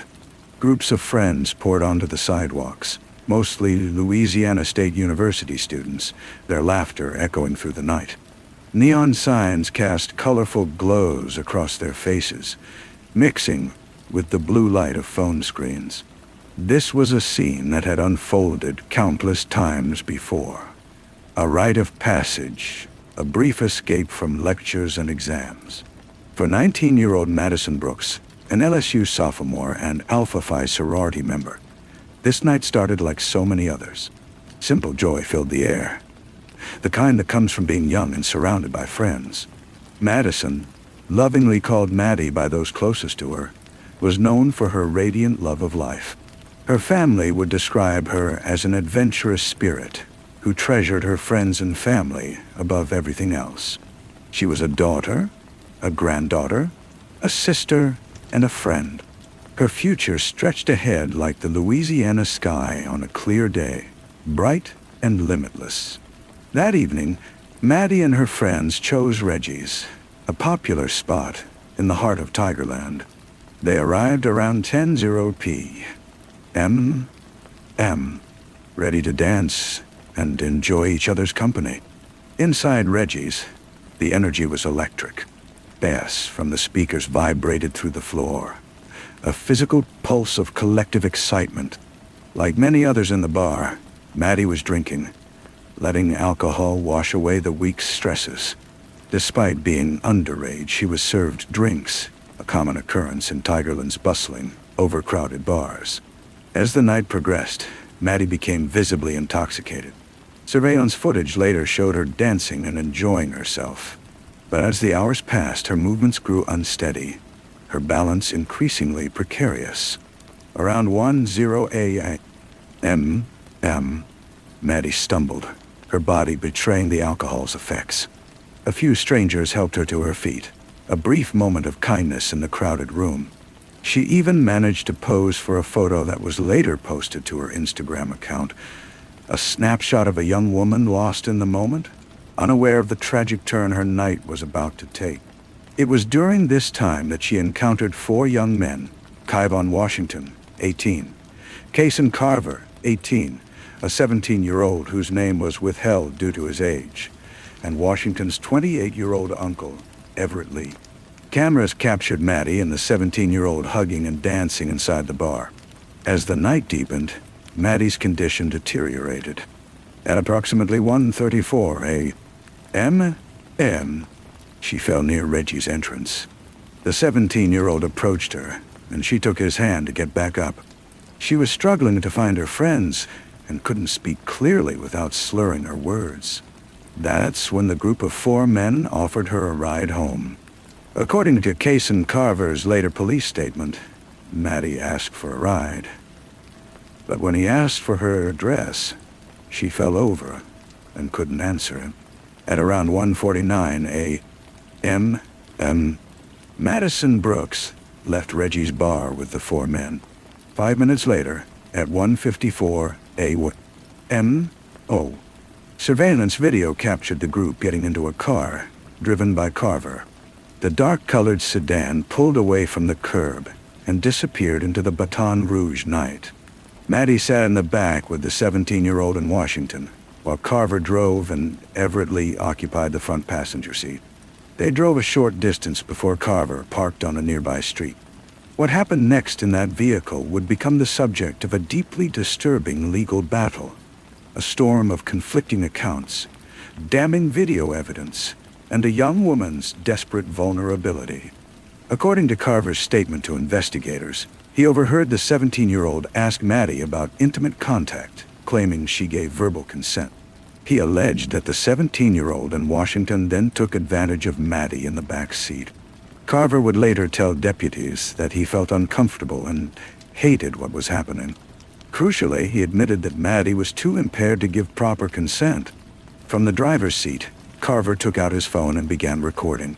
He narrated the events unfolding in his car, his voice a chilling counterpoint to a young woman's violation. The videos he captured, which were later shared, showed Maddie barely able to speak or stand, her body limp and unresponsive. In one recording, someone can be heard laughing callously during Maddie's assault. Louisiana's legal definition is crystal clear. It includes instances where the victim cannot resist or understand the nature of the act due to intoxication. A subsequent toxicology report revealed that Maddie's blood alcohol concentration was a staggering nearly 4 times the legal driving limit. In such a severe state of intoxication, the capacity to consent simply doesn't exist, legally or medically. A person in that condition cannot give meaningful consent to anything. After the alleged assault, the men ordered Maddie out of the car. They abandoned her on the side of Burbank Drive, a busy 4-lane highway cutting through the Pelican Lake subdivision. For Maddie, this was a dark and completely unfamiliar place. Miles away from the safety of home or friends, she stood there alone, disoriented and utterly vulnerable. What happened next would turn tragedy into something even more devastating. Wandering in a fog of confusion, Maddie stepped directly into the path of an oncoming vehicle. At 2:50 in the morning, the East Baton Rouge Sheriff's Office received an urgent call. A pedestrian had been struck on the highway. The driver, who was completely sober and immediately called for help, faced no charges. Maddie was rushed to the hospital with severe traumatic injuries. Despite fighting for her life, her injuries proved too devastating to overcome. Madison Brooks was pronounced dead.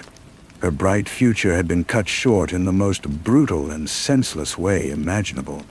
Even in death, Maddie's generous spirit shone through. As an organ donor, her heart and kidneys gave others the gift of life, a final act of kindness from a young woman whose own life had been so cruelly stolen. At first, investigators treated this as a straightforward traffic accident, a pedestrian tragically struck by a car. But Maddie's family knew something was terribly wrong. They knew their daughter. They knew she would never be wandering alone on a dark highway in the dead of night. In the hours following Maddie's death, a state trooper who knew the family reached out to the sheriff's office with crucial information.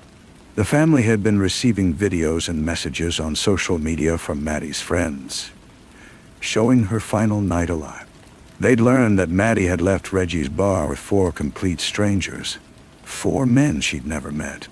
The family's worst fears were taking shape. Their daughter may have been sexually assaulted before that fatal crash.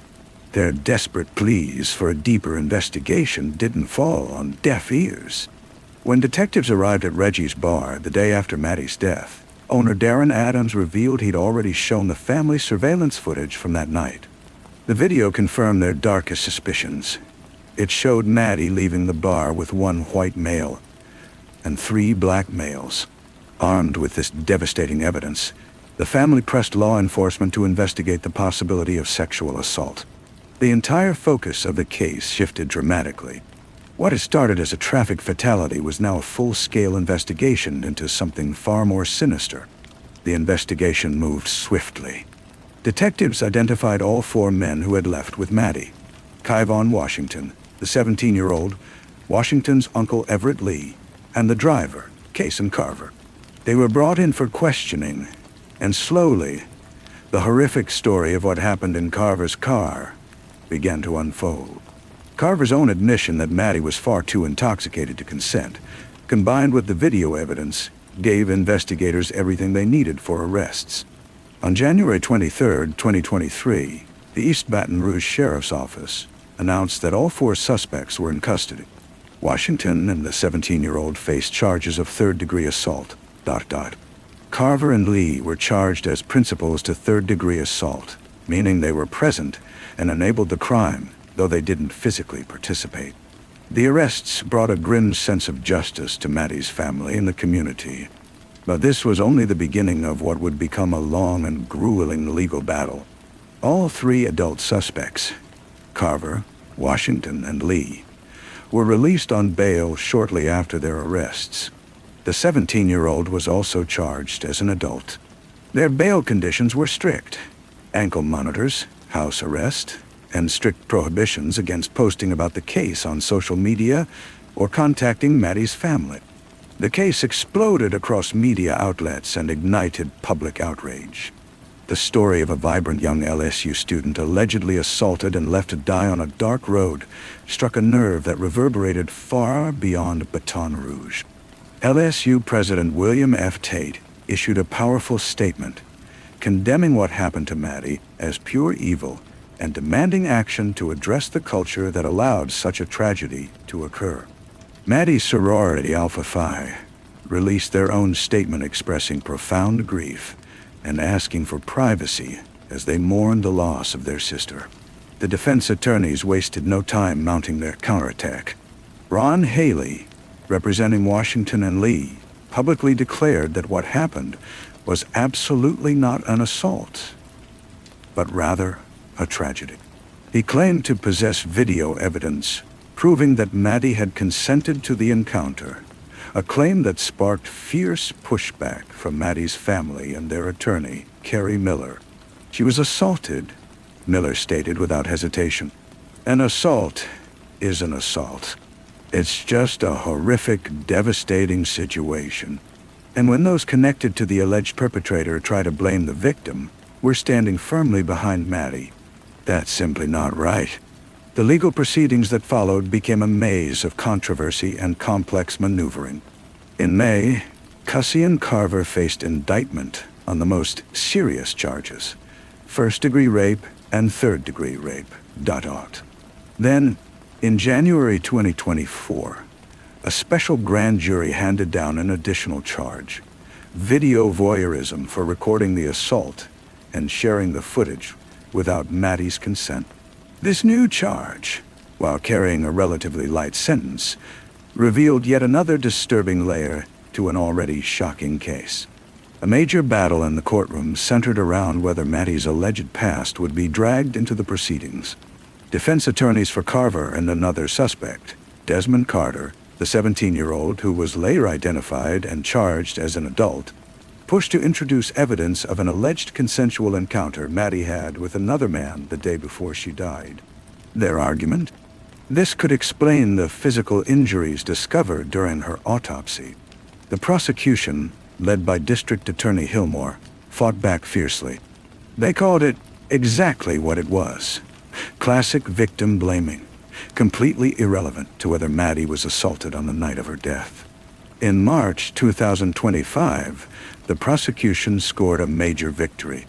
An appeals court ruled that Maddie's sexual history would not be allowed in the trial. The court made it clear the fundamental right to present a defense does not require the trial court to admit irrelevant evidence or evidence with such little probative value that it is substantially outweighed by other legitimate considerations. The Louisiana Supreme Court later stood by this decision. But controversy struck again with the judge assigned to the case, Judge Gail Ray Horn. Maddie's family and the district attorney's office raised serious red flags about Judge Horn's ability to remain impartial. Her own son is a convicted serial rapist, and her track record showed a pattern of lenient rulings toward those accused of sexual assault. The DA's office filed a motion to remove Judge Horn from the case, a motion that was still hanging in limbo as late 2025 approached. Maddie's mother, Ashley Bustard, didn't mince words about Judge Horn's involvement. "It is my duty to demand that her case be heard before a court that is fair, impartial, and free of conflicts of interest," she declared. Judge Gail Horn cannot preside over this case in good conscience. As the case pushed toward trial, evidence became the central battlefield. The autopsy report, which unfortunately leaked to the media, revealed troubling details. The coroner found abrasions and bruising on Maddie's body that raised serious suspicions of sexual assault. However, the report also noted no signs of internal trauma, and DNA from the 4 men wasn't found inside Mattie's body. The only DNA discovered was from Con Washington on the exterior of Mattie's body. The defense pounced on this finding. One DNA expert, Jared Ambo, argued that the lack of internal DNA evidence meant no assault occurred. He even had the audacity to suggest that the family should find comfort in this, a statement that sparked immediate outrage. The prosecution fired back with a powerful counter-argument. The absence of evidence is not evidence of absence. The bruising, Mattie's severe intoxication, and the video evidence painted a clear enough picture to support the charges. In September 2025, Cassim Carver made a surprising move. He waived his right to a jury trial. This meant his fate would rest in the hands of a single judge. His attorney, Joe Long, explained that he didn't believe Carver could receive a fair hearing from an unbiased jury, given the case's high profile and the strong public opinions already formed. This decision also meant that even if Judge Horn were removed, Carver's trial would still be a bench trial, just with a different judge. The trial date was set for December 1st, 2025. Throughout this entire ordeal, Mattie's family has stood as an unshakable pillar of strength and an unstoppable force for justice. They've had to bear not only the unthinkable grief of losing their daughter, but also what their attorney called a deliberate smear campaign by the defense. They've chosen to speak out publicly, not just to honor Mattie's memory, but to fight for changes that could prevent other families from facing similar tragedies. In Mattie's honor, they created the Madison Brooks Foundation, a nonprofit dedicated to providing financial assistance to those in need, advocating for young adult safety, and raising awareness about organ donation.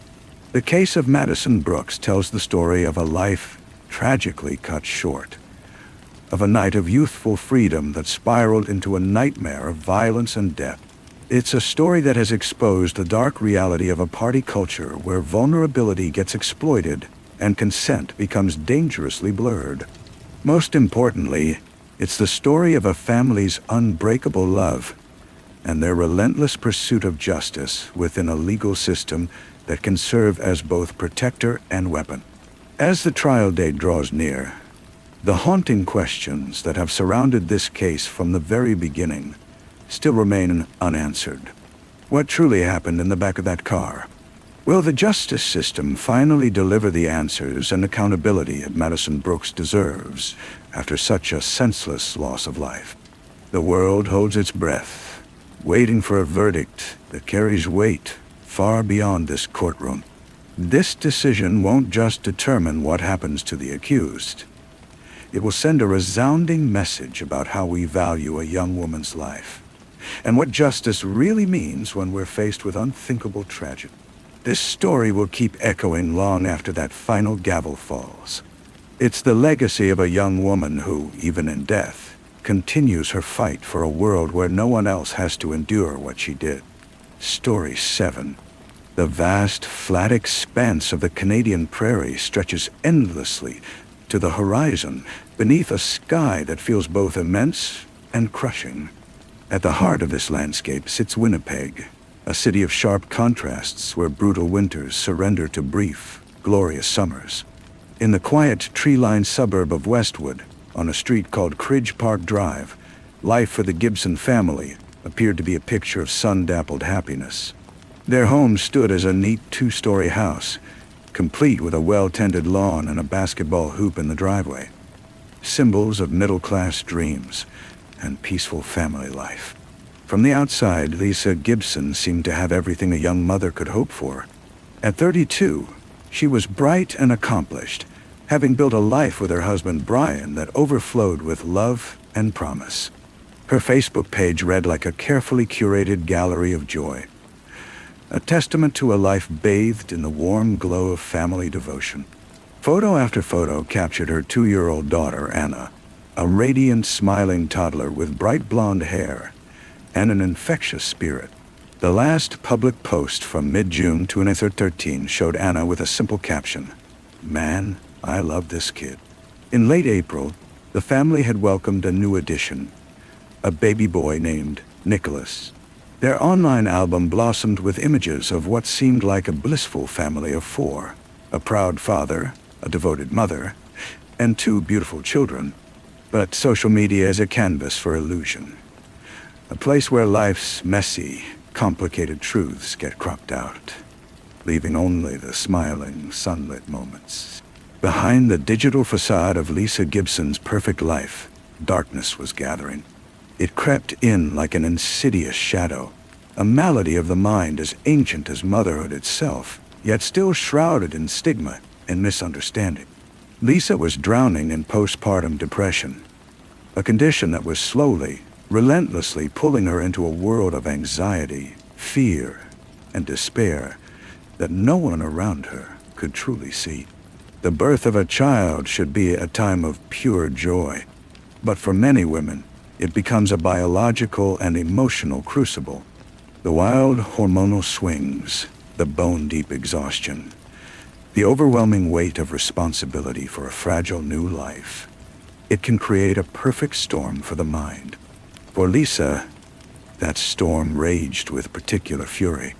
In the weeks and months following Nicholas's birth, the vibrant, happy woman her family knew began to fade away.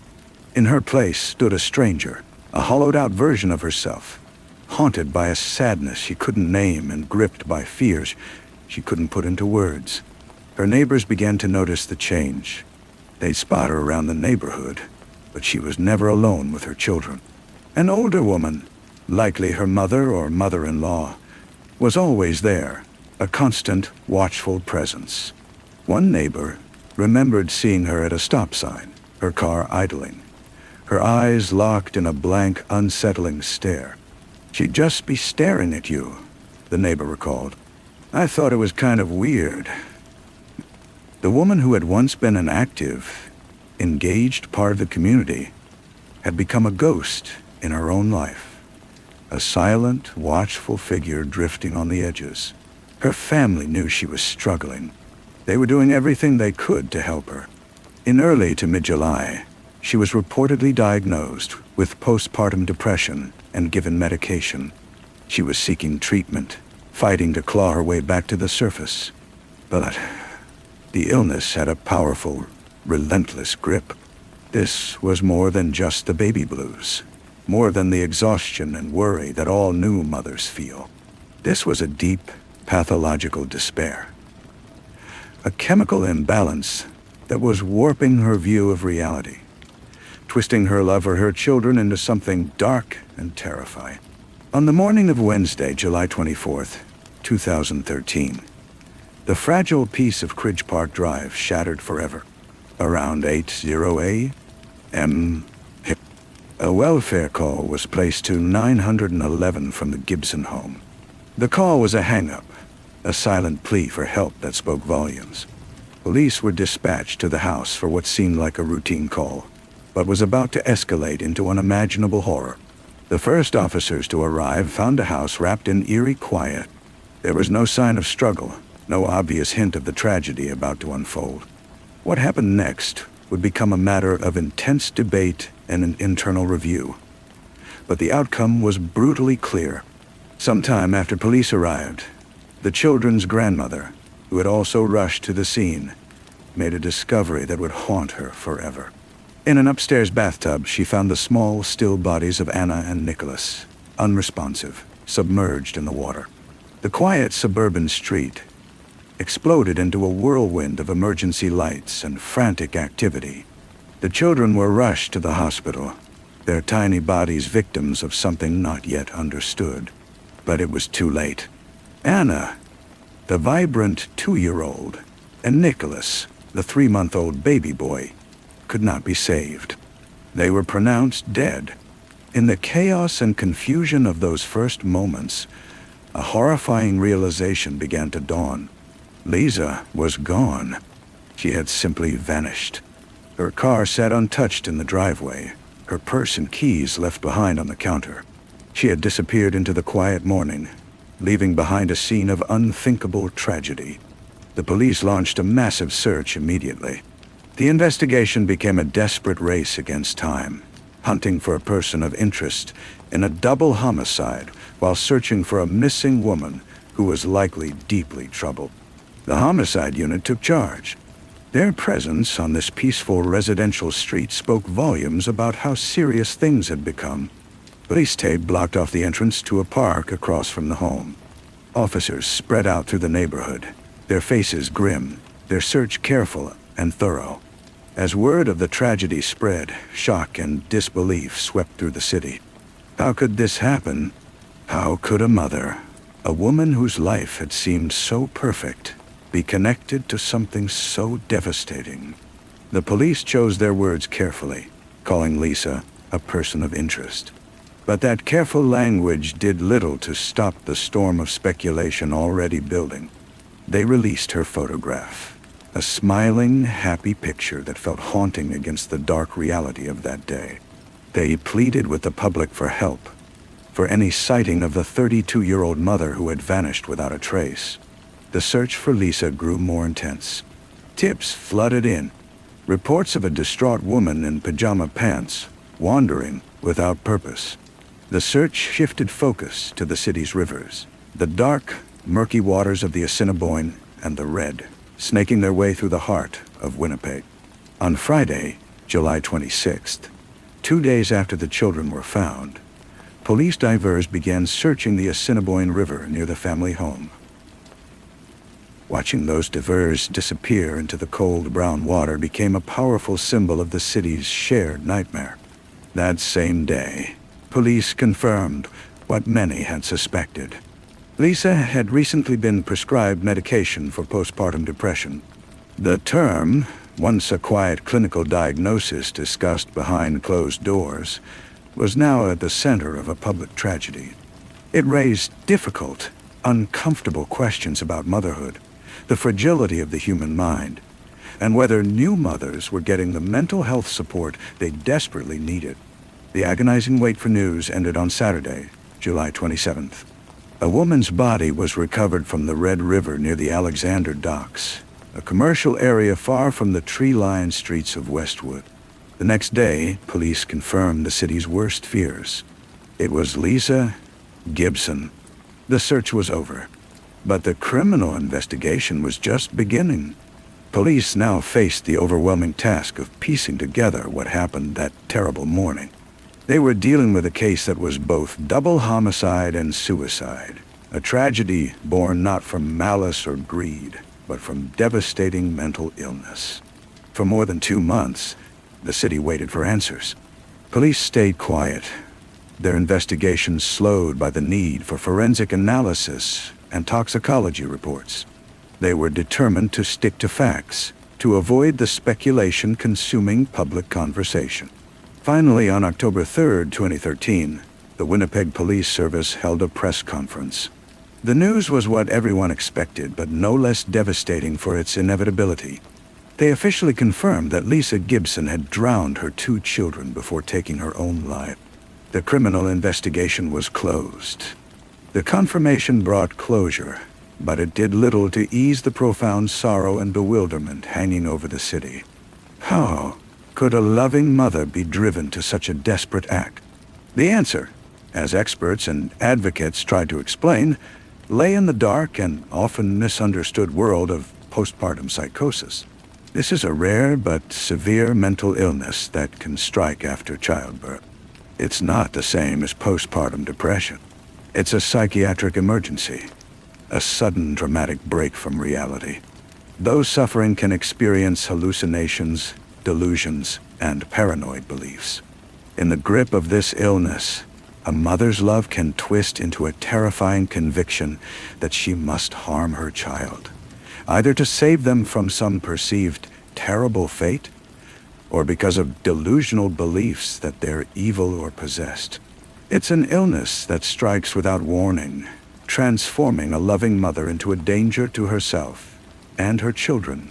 The Lisa Gibson tragedy sparked a long overdue conversation about maternal mental health. After her death, calls to mental health hotlines surged. The Mood Disorders Association of Manitoba reported a 10-fold increase in calls, many from worried fathers seeing signs of distress in their partners.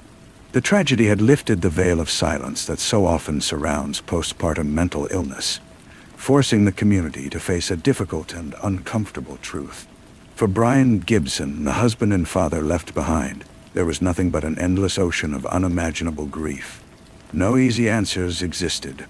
He had lost his entire family in a single, incomprehensible act of violence. Born, not of evil, but of illness. At the funeral on August 1st, a full week after the tragedy, his brother Bill spoke with quiet determination about remembering joy, about holding tight to the happy memories that had been so brutally overshadowed. "It's not all sadness," he said, his voice heavy with emotion. "For me, there's so much joy in just remembering, appreciating all those times we spent together." That same evening, candlelight flickered at the Forks, that peaceful public space where the Red and Assiniboine rivers meet, close to where Lisa's body had been discovered. The vigil drew mostly strangers, members of a community bound together by grief and shared loss. Those flickering flames offered just a small, fragile light against overwhelming darkness, a testament to the city's collective heartbreak. The case of Lisa Gibson isn't a story with a villain. It's tragedy in its purest form. The story of a woman consumed by an illness she never chose and couldn't control. A family destroyed, a community shaken, and a system that, despite its best intentions, failed to prevent catastrophe.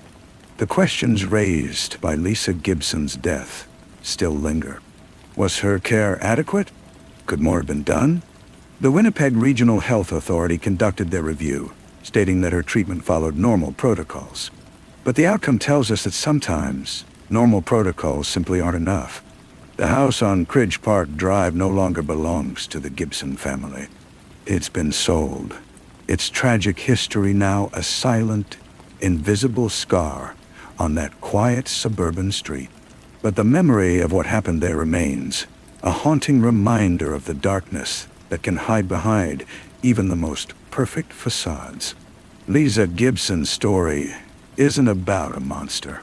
It's about a mother who was lost. A woman who fell into such a deep chasm of mental illness that it consumed both her and her children.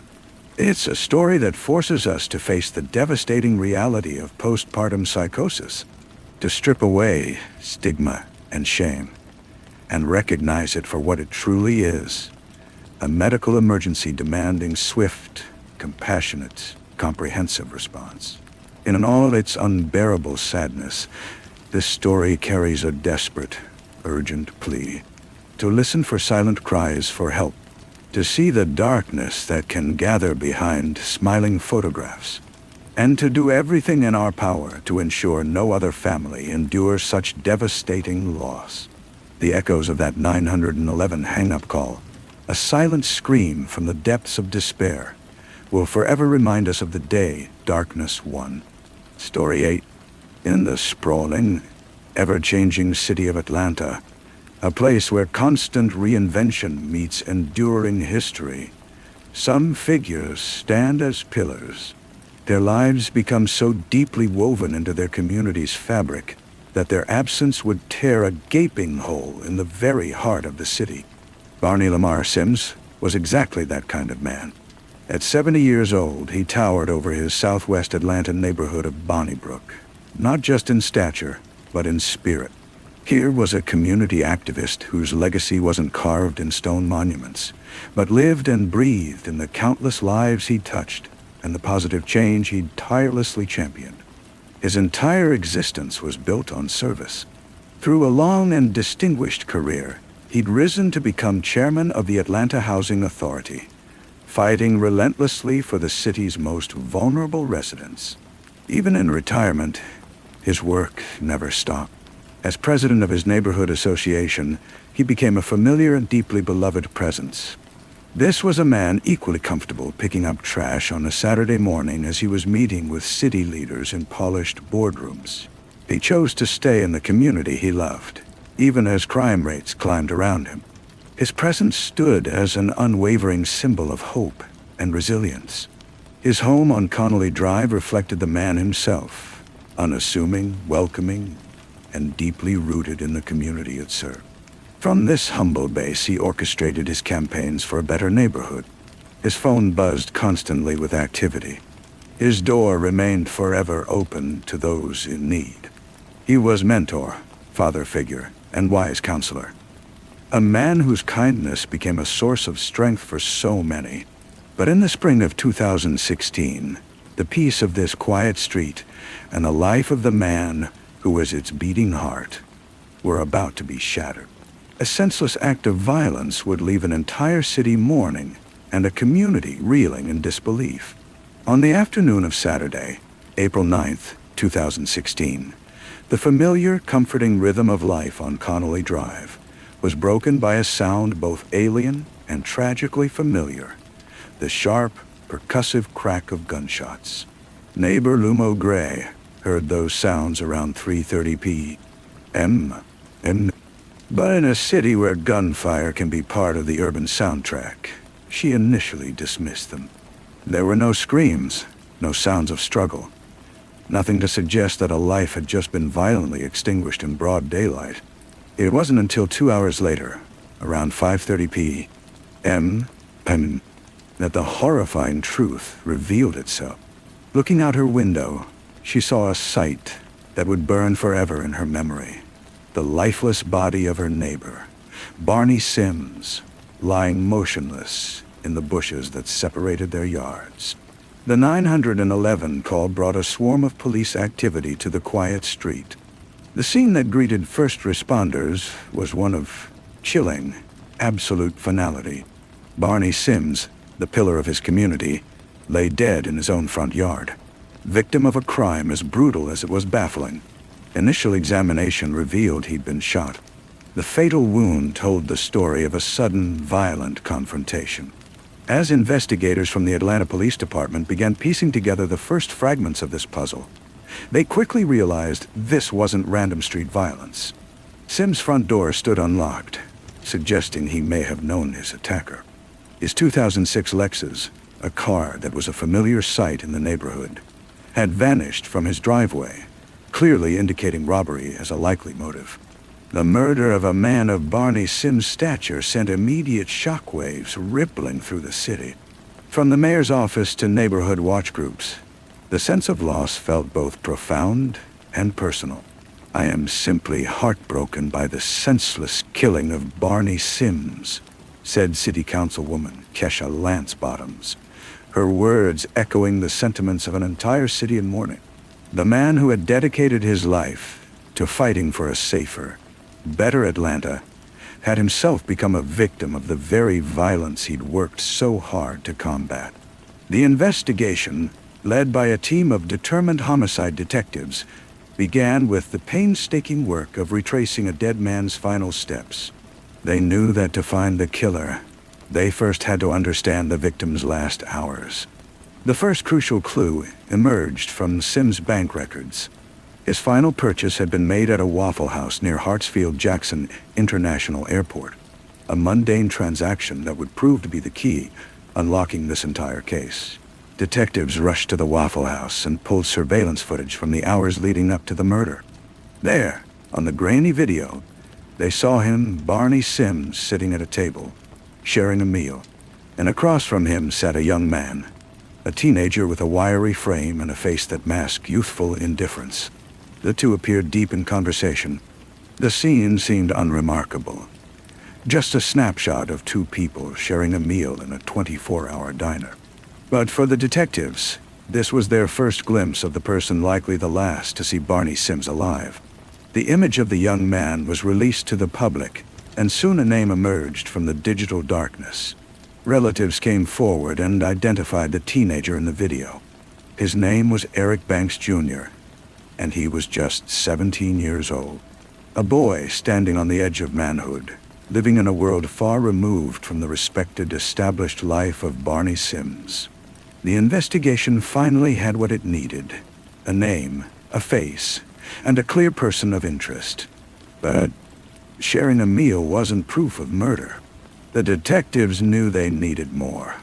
They had to connect Eric Banks not just to the victim, but to the crime itself. The second crucial breakthrough came, once again, from the victim's finances. The killer hadn't just taken Barney Sims's car. He'd stolen his wallet too, along with his bank card.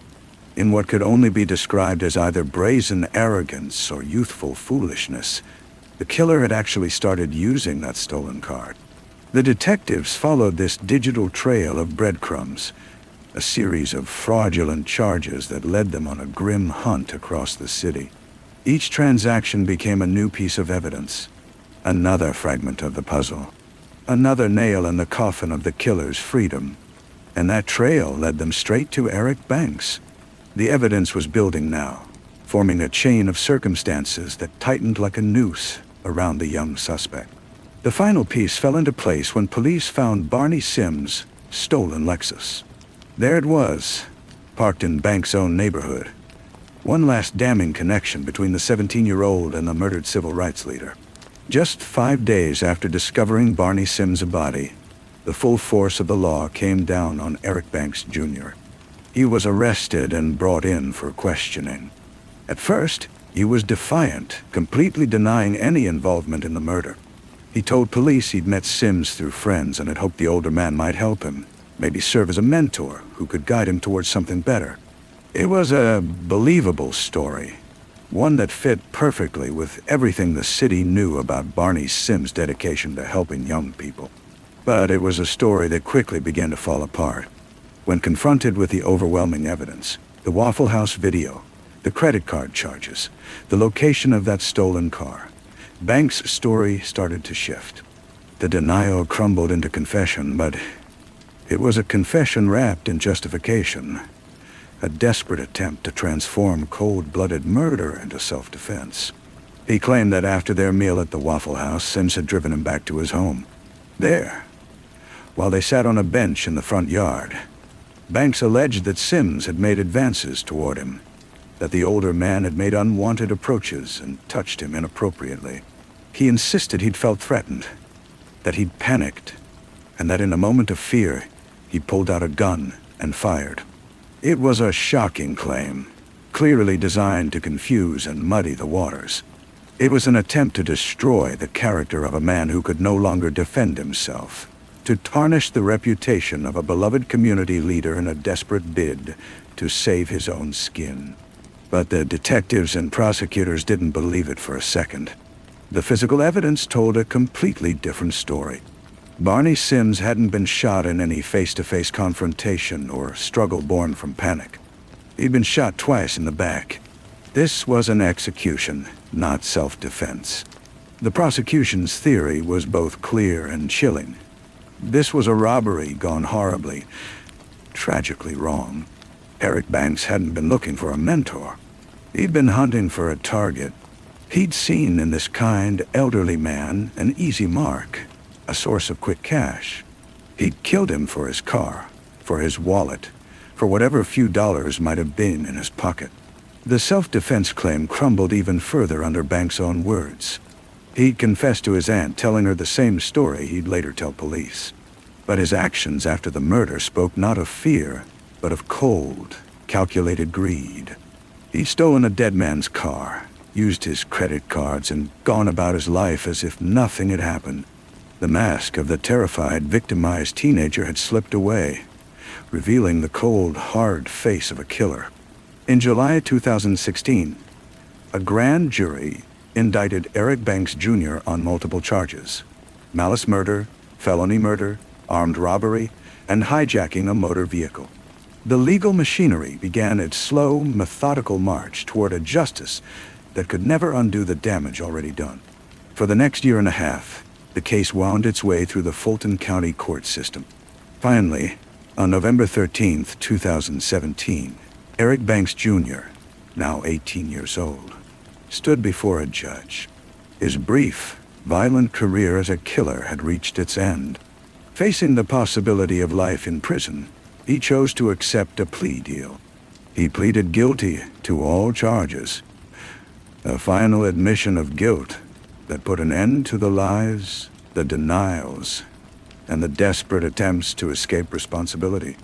As part of that plea bargain, the judge sentenced him to 35 years behind bars. A sentence that would keep him locked away until middle age. A sentence with no possibility of parole. For the family and friends of Barney Sims, and for the city of Atlanta, the conviction brought some sense of closure, but it could never fill the void left by his death. Barney Sims was a well-respected leader and community activist, said Fulton County District Attorney Paul Howard Jr. Mr. Sims' death was a senseless killing, leaving a large hole in our community. It is our hope that this plea to murder will bring a sense of closure to the family and to the citizens of our county. The story of Barney Sims is one of a life dedicated to service, tragically cut short by a moment of senseless violence.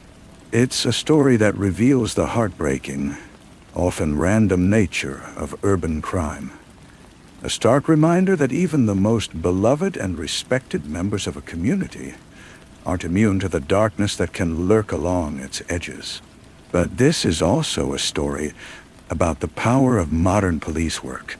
It shows how a single thread of evidence, a credit card receipt, a grainy CCTV image, can be carefully pulled to unravel an entire web of lies. Above all, it's the story of a community pillar who was stolen from the very people he served. His death stands as a painful reminder of how fragile life truly is, yet also speaks to the enduring legacy of a life well lived.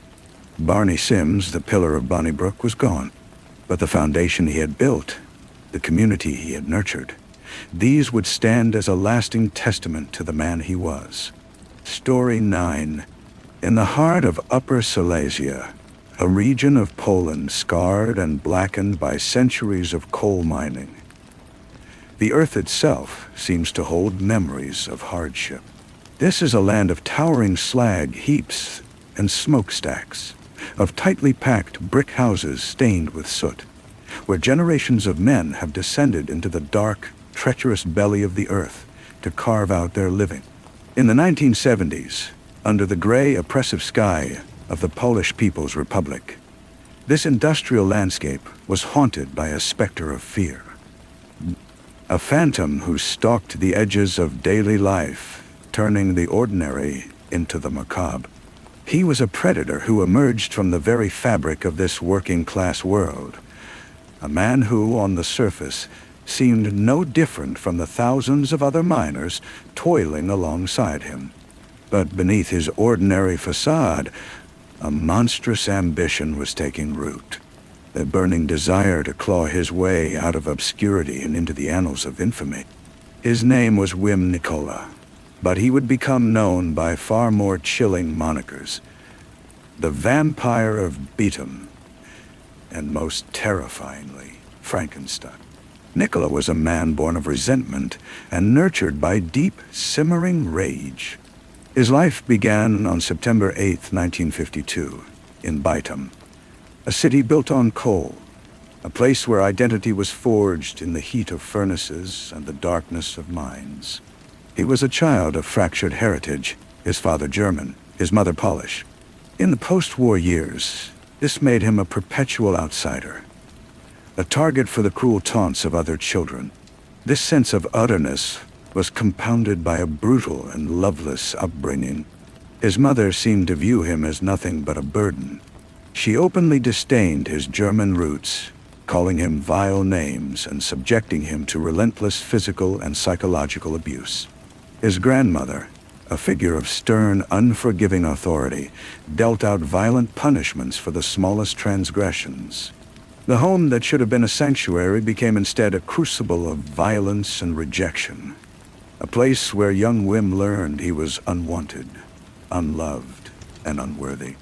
This toxic environment was further poisoned by his mother's chaotic lifestyle.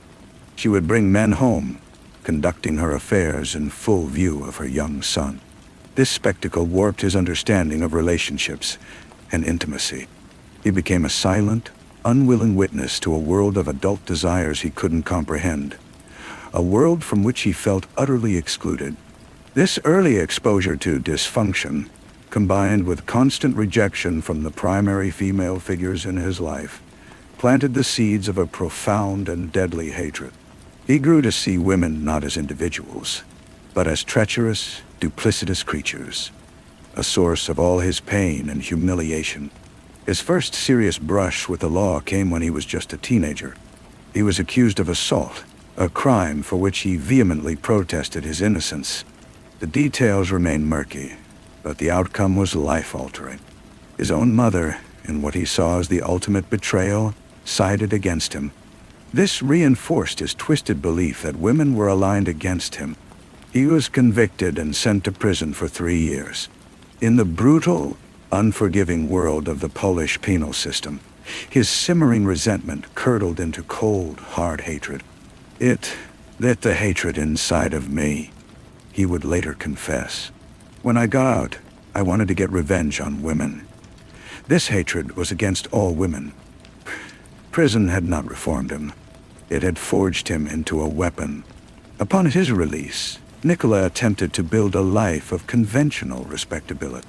He became a miner, a carpenter, a husband, and a father. By all outward appearances, he was a model citizen, a hard-working man providing for his family. But beneath this veneer of normalcy, the monster he had become was waiting, patient and watchful for the opportunity to unleash its rage. He found his inspiration in the headlines. In the early 1970s, the Silesian region was gripped by fear of another serial killer, Zdzisław Marczewski, the so-called vampire of Zagłębie. Marczewski's reign of terror, which had begun in the mid-1960s, had left a deep scar on the collective psyche of the region. The newspapers were filled with disturbing details of his crimes, his name whispered in hushed, fearful tones. For Nikola, Marczewski was not a monster to be feared, but a figure to be emulated. He was a man who had transcended his mundane existence, who had made the world take notice. He was famous. Nikola, the boy who had always been invisible, yearned for that same recognition. He decided he would not just follow in Marczewski's footsteps. He would surpass him. He would become the new vampire. The first attack came in November 1974. Maria Baraka was walking home when she was struck from behind with a brutal blow to the head. She survived, her memory of the attack a hazy, terrifying blur. She was the first, a trial run, a tentative step into the world of violence that Nikola was so eager to inhabit. A year later, in November 1975, he escalated.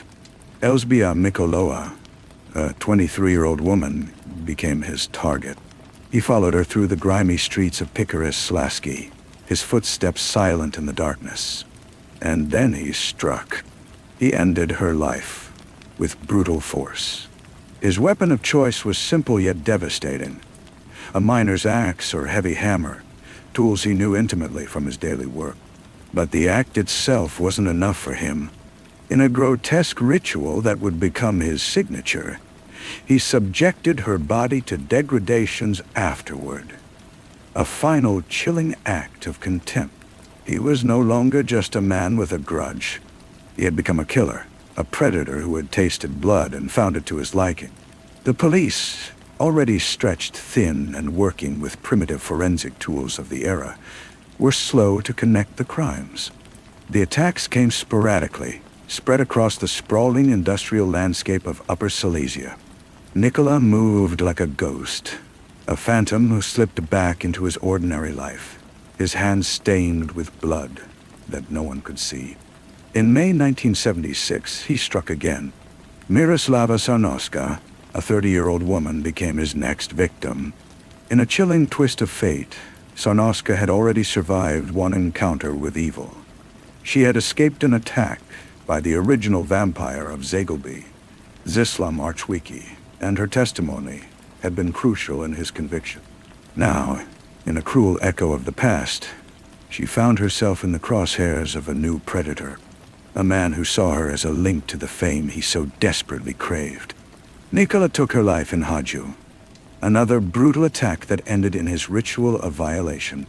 For him, this was more than just another killing.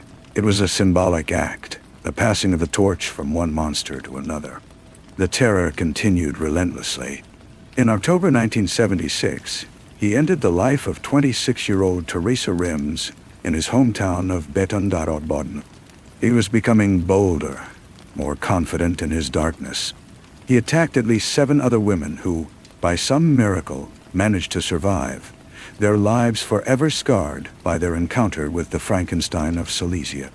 These failed attempts, far from deterring him, seemed only to fuel his rage.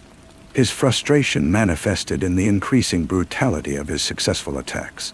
For 3 long years, the region lived in fear.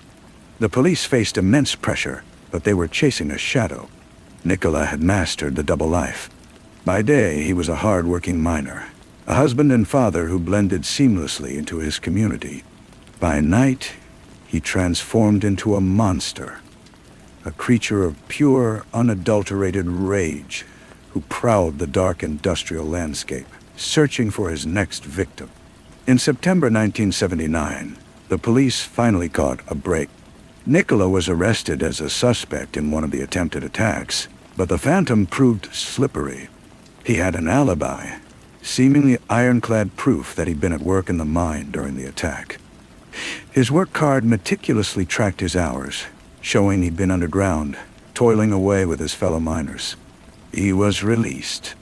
It was a catastrophic mistake, a failure of bureaucracy that would have deadly consequences. Only years later, at his final trial, would the truth behind his alibi be revealed. A foreman had routinely been punching Nikola's card to account for leave time he'd earned through overtime work.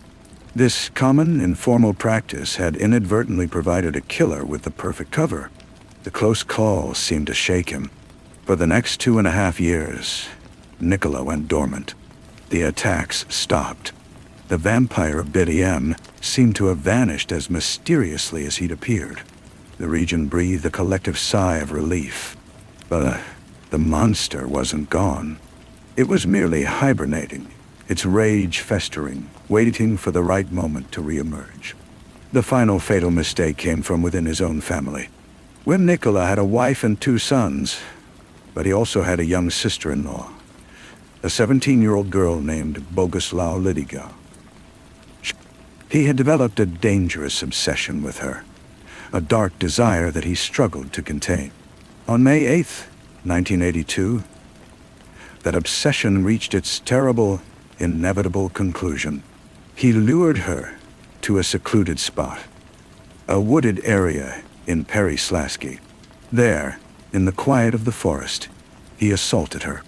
And then, in a final act of possessive rage, he took her life. His weapon of choice remained the same, the brutal tool he'd used on his other victims. This time, there was no anonymity, no shadowy street corner to disappear into. This was personal. He had to construct a story, a lie that would explain the death of his own sister-in-law. He went to the police and reported that Boguslawa had died in a tragic accident, a fall in the woods. It was a flimsy story, and it immediately aroused suspicion. The police investigation into her death quickly uncovered his deception. The autopsy revealed she had died from blunt force trauma to the top of her skull, a wound completely inconsistent with a simple fall. The evidence also revealed that she had recently been intimate with someone. The investigation's focus immediately shifted to the man who had discovered the body. The man who had been the last to see her alive. Her brother-in-law, Wim Nikola. The net was closing in. Police now viewed Nikola not just as a suspect in his sister-in-law's death, but as a potential culprit in the string of unsolved murders that had terrorized the region for years. They decided to set a trap. They waited. They allowed the family to proceed with the funeral, a somber, heartbreaking affair. And then, in a move of stunning theatrical drama, they struck.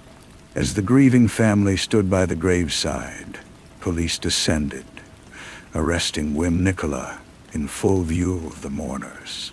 His guilt symbolically laid bare at the very funeral of his final victim. The arrest sent shockwaves through the community. The man they had known as a neighbor, a colleague, a friend, was being accused of being the monster who had haunted their nightmares. In custody, Nicholas' facade of normalcy finally crumbled. Faced with overwhelming evidence of his guilt in his sister-in-law's murder, he began to talk. He confessed, not just to Bogusława's murder, but to the entire bloody spree.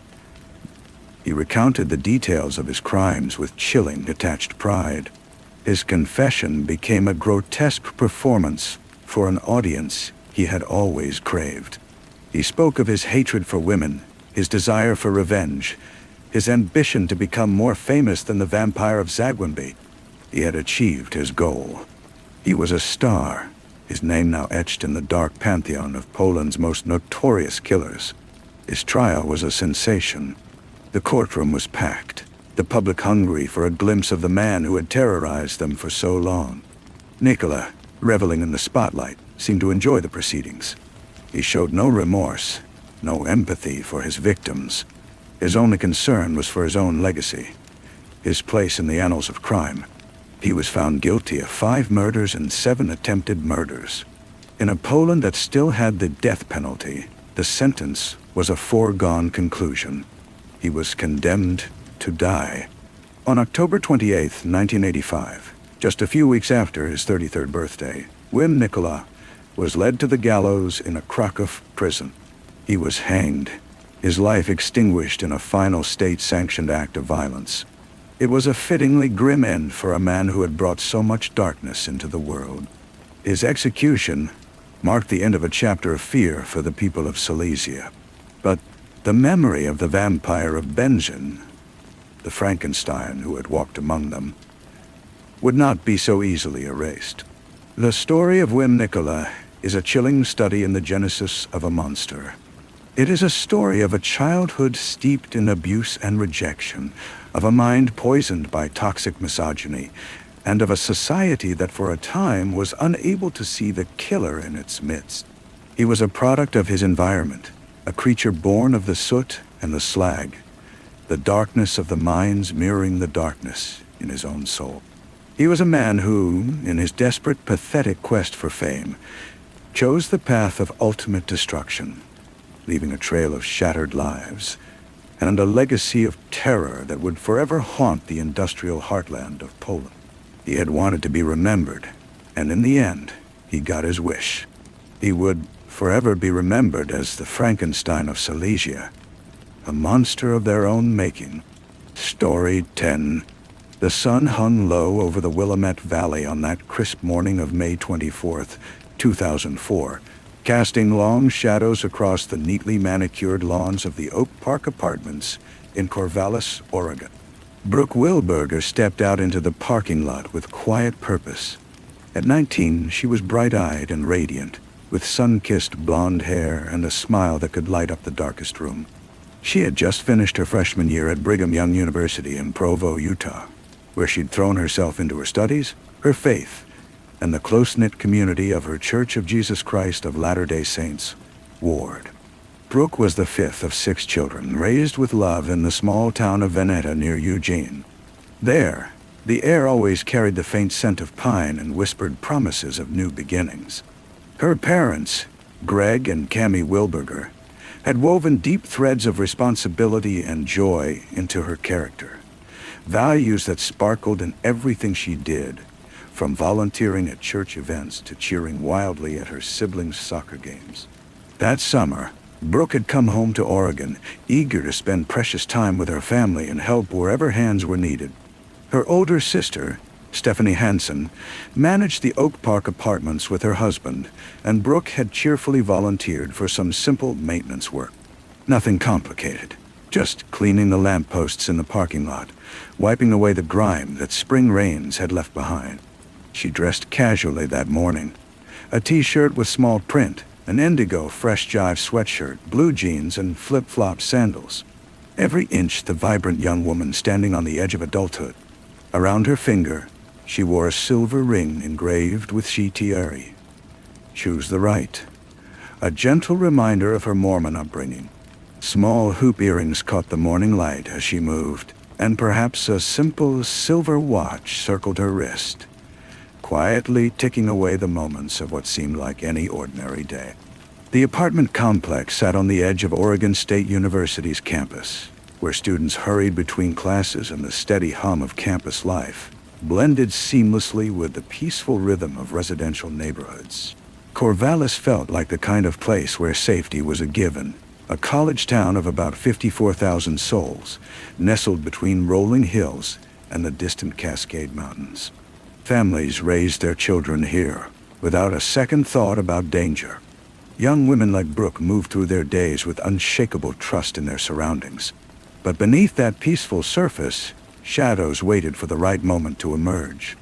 Brooke began her work around 10:30 that morning, her hands busy with a rag and cleaning solution. Her mind likely drifted to thoughts of her boyfriend, Justin Blake, who was serving a Mormon mission in Venezuela. Theirs was one of those pure, enduring connections, letters crossing continents, dreams shared during late-night phone calls before his departure.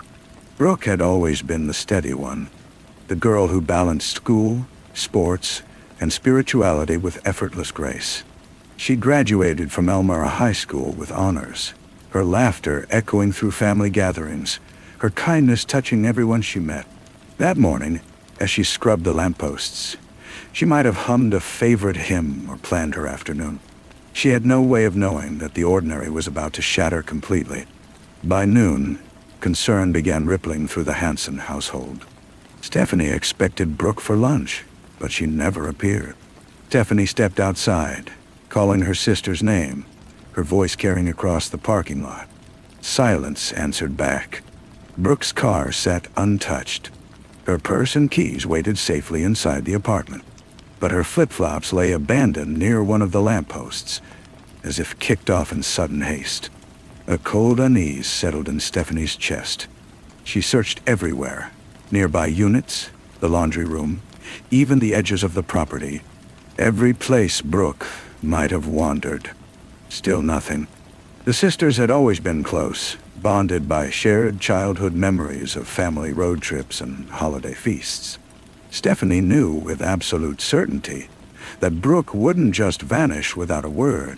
The call to the Corvallis Police Department came shortly after. Lieutenant Ron Noble, a seasoned officer with a calm demeanor shaped by years on the force, took the report. Normally, for an adult like Brooke, police would suggest waiting 24 hours. People come and go, after all. But something in Stephanie's voice, the family's unwavering insistence that this wasn't like Brooke, prompted immediate action. She wasn't the type to disappear on her own, Noble would later recall, his words heavy with the weight of what was to come. Within hours, the quiet parking lot transformed into a buzzing hive of activity. Officers cordoned off the area, searching methodically for clues. A footprint, a discarded item, anything that might tell them what happened. Volunteers from the Wilburgers LDS ward mobilized with remarkable speed. Hundreds of community members fanned out across parks, trails, and along the Willamette River, their faces etched with determination and quiet prayer. Words spread quickly through Corvallis. Flyers bearing Brooke's photo began appearing everywhere. Her warm smile and those bright blue eyes appeared everywhere, on lampposts, store windows, and campus bulletin boards. Missing Brooke Wilburger. The description became a mantra for the searchers. The national media caught wind, and soon the story broke on local news, then escalated to national outlets. The Wilburger family, gathered in their Veneta home, clung to hope. Cammie, Brooke's mother, a woman of quiet strength with a faith that had carried her through life's trials, organized prayer vigils. Greg, her father, a devoted provider who had taught his children the value of perseverance, coordinated with police, his voice steady even as fear gnawed at him. As days turned to weeks, the investigation deepened. Detectives canvassed the neighborhood, interviewing tenants who recalled hearing a scream around 10:40 a.m. A sharp, piercing cry that echoed briefly before cutting off abruptly. One resident, glancing out her window, saw a green minivan in the lot, its doors open, but thought nothing of it at the time. Others mentioned a man asking for directions near the campus stadium, his vehicle matching that description. The van became a phantom in the investigation. A green Dodge Caravan with possible Minnesota plates, slipping through witnesses' memories like smoke.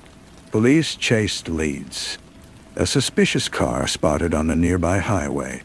A tip about a transient in the woods. But nothing solid emerged. Brooks' boyfriend Justin cut his mission short upon hearing the news, flying back to Oregon to stand with the family, his heart aching with unspoken grief. The emotional toll mounted.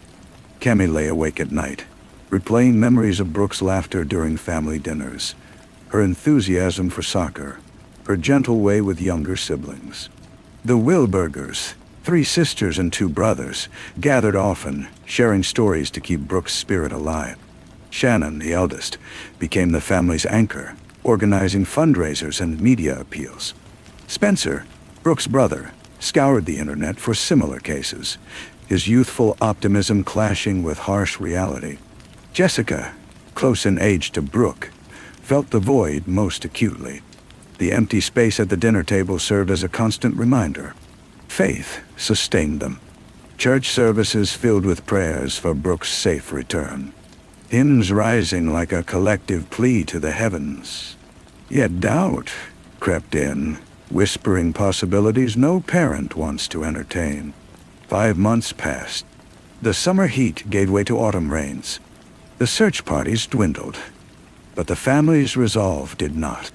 Police shifted focus, reviewing surveillance footage from nearby businesses, analyzing phone records. They pursued a person of interest, Sung-Koo Kim, a local man with a history of burglaries targeting women's underwear from college dorms. Raids on his properties uncovered stolen items and disturbing images on his computer, leading to an 11-year sentence for theft and burglary. But alibis cleared him in Brooks' case, and the trail went cold again. The community, once united in hope, began to fracture under the strain of uncertainty. Tips poured in, over 3,000 by year's end, but most led nowhere. Brooks' face on billboards faded under weather's wear, a symbol of a mystery unsolved. Meanwhile, in a distant corner of the country, another crime unfolded that would unknowingly intertwine with Brooks' fate. On November 19th, 2004, in Albuquerque, New Mexico, a 22-year-old University of New Mexico foreign exchange student walked to her car after class. The evening air was cool, the parking lot dimly lit. A man approached, forcing her into his green van. He restrained her and assaulted her. But this victim fought back, breaking free and fleeing to safety. She provided a detailed description to police, a white male, mid-30s with a distinctive van. Days later, she identified her attacker from a lineup. Joel Patrick Courtney, a 39-year-old drifter from Portland, Oregon, with a rap sheet stretching back decades. Courtney's arrest in Albuquerque sent ripples through law enforcement databases. Born in 1965 in the suburbs of Portland, Joel had a childhood marred by dysfunction. His sister later told investigators he started using drugs at age 11, dabbling in disturbing practices by 15. Family accounts included troubling incidents of violence toward his siblings. By 19, he was convicted of sexual abuse in Washington County, Oregon, serving 9 years in prison. Released in the early 1990s, he drifted. Alaska as a fisherman, Florida as a mechanic, New Mexico as a janitor. He married briefly, settling in Rio Rancho, but old habits died hard. A January 24 DUI arrest loomed over him on May 24th, the very day Brooke vanished. He was supposed to appear in Lincoln County Court, but called in claiming he was in Corvallis en route to Newport. He never showed. As New Mexico authorities dug into Courtney's past, Oregon connections surfaced. Corvallis police, alerted by the FBI's Violent Criminal Apprehension Program, noted striking similarities. The green van, a predator targeting young blonde women in quiet, outdoor spaces. VCAP profiles quickly flagged Courtney as a potential serial offender, connecting him to a string of unsolved assaults across Oregon. When investigators dug deeper into his records, the pieces began falling into place. Courtney had been prowling the Willamette Valley around May 2004, driving a van that matched witness descriptions perfectly. Then came the tip that would solidify everything. An OSU employee had seen him that day, approaching a female student in the stadium parking lot, asking for directions just yards from Oak Park.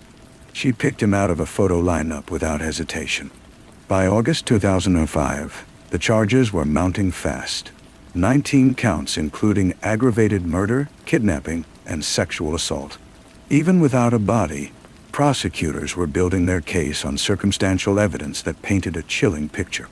The FBI tracked down Courtney's van in Washington state and dismantled it piece by piece. In a lab across the country, technicians made the discoveries that would seal his fate. Strands of Brooke's hair, her DNA on a blanket, duct tape residue. Witnesses remembered seeing the van circling the apartment complex that morning. One even recalled a man posing as a delivery driver, waving an envelope to lure Brooke closer. The pieces fit together like a puzzle of horror emerging from the shadows. On April 8, 2008, Courtney was extradited to Oregon after his New Mexico plea deal, 18 years for the Unum attack, where his victim had escaped and testified. Now, in the Benton County Courthouse, he faced 14 counts, with the death penalty on the table. Depositions revealed the chilling details of that day. On May 24th, Courtney had cruised through Corvallis, his eyes fixed on young women near OSU. He had approached two others before Brooke. First, a blonde student near the stadium who fled when he opened the van's back doors. Then another who sensed danger and walked away. But then came Brooke. He blocked her path with the van, a knife flashing as he grabbed her. Tenants heard her scream, saw her flip-flops fly off as she fought desperately. Bound with duct tape, she was thrown into the van, the door slamming shut on her cries. He drove her deep into the woods outside town, where the dense forest of the Coast Range swallowed the van's engine rumble. There, in complete isolation, he kept her alive through the night of May 24th, bound and terrified. He even returned to Corvallis for food, leaving her in the vehicle like cargo. Brooke, with her unyielding spirit, must have clung to hope, praying silently, drawing strength from her faith. Her mind raced with thoughts of her family, Justin's letters, the life she had just begun. But dawn on May 25th brought unimaginable horror. When Brooke fought back, scratching, kicking, refusing to yield, he bludgeoned her with a rock, ending her young life in a frenzy of violence. He dumped her body in a shallow grave off an abandoned logging road between Blodgett and Rennie, the earth closing over her like a final betrayal. The family endured years of agonizing limbo. Court dates loomed. The trial was set for February 2010, promising a grueling spectacle of evidence and testimony. The Wilbergers prepared, their faith tested but unbroken. Cammie spoke at vigils, her voice a beacon of hope. "We believe in miracles," she would say. But privately, the iceberg of grief weighed heavy. What the public saw was just the surface compared to their inner turmoil. Siblings leaned on each other. Justin, now back in Brooke's life through memory, honored her through advocacy. The media frenzy continued. Dateline, NBC specials, Oxygen documentaries, keeping the case alive, but closure remained elusive. Then, on September 18th, 2009, came the breakthrough. Defense attorneys approached prosecutors with an offer. Courtney would confess and reveal the location of the body in exchange for life without parole. No death penalty. No endless appeals. On September 21st, in Marion County Circuit Court, he pleaded guilty to aggravated murder. The horrific details poured out. The abduction, the 24 hours of captivity, the assault, the killing. He led authorities to the site, a remote spot in the rugged Oregon Coast Range where Brooke's remains were recovered, 5 years after that fateful morning. The announcement came at a press conference in Corvallis. Cammy stood before the microphones, her eyes red but resolute. "It might be hard to understand, but we feel gratitude even to Mr. Courtney," she said. "Justice is served. He will have no opportunity for parole." The family likened it to surfacing from crushing depths, bittersweet relief washing over them. Brooks' remains were returned home, laid to rest in a private ceremony surrounded by loved ones. Courtney, unrepentant to the end, was sentenced to life, first finishing his New Mexico term before Oregon's bars would close on him forever. In the aftermath, the Wilbergers channeled their pain into purpose. They advocated for missing persons awareness, their stories serving as both cautionary tale and testament to resilience. Corvallis healed slowly. The parking lot at Oak Park became a place of quiet reflection. Brooks' legacy endured, not in the horror of her end, but in the light she brought to those who loved her. Her ring, her smile, her choice to always do right.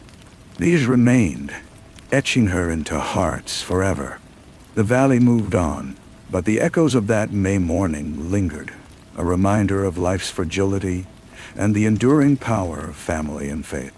Story 11. The road was a lonely ribbon of asphalt winding through the quiet majesty of the Bavarian Alps. On the morning of November 6, 2001, thick cold mist clung to the mountainsides, wrapping the world in a suffocating blanket of gray.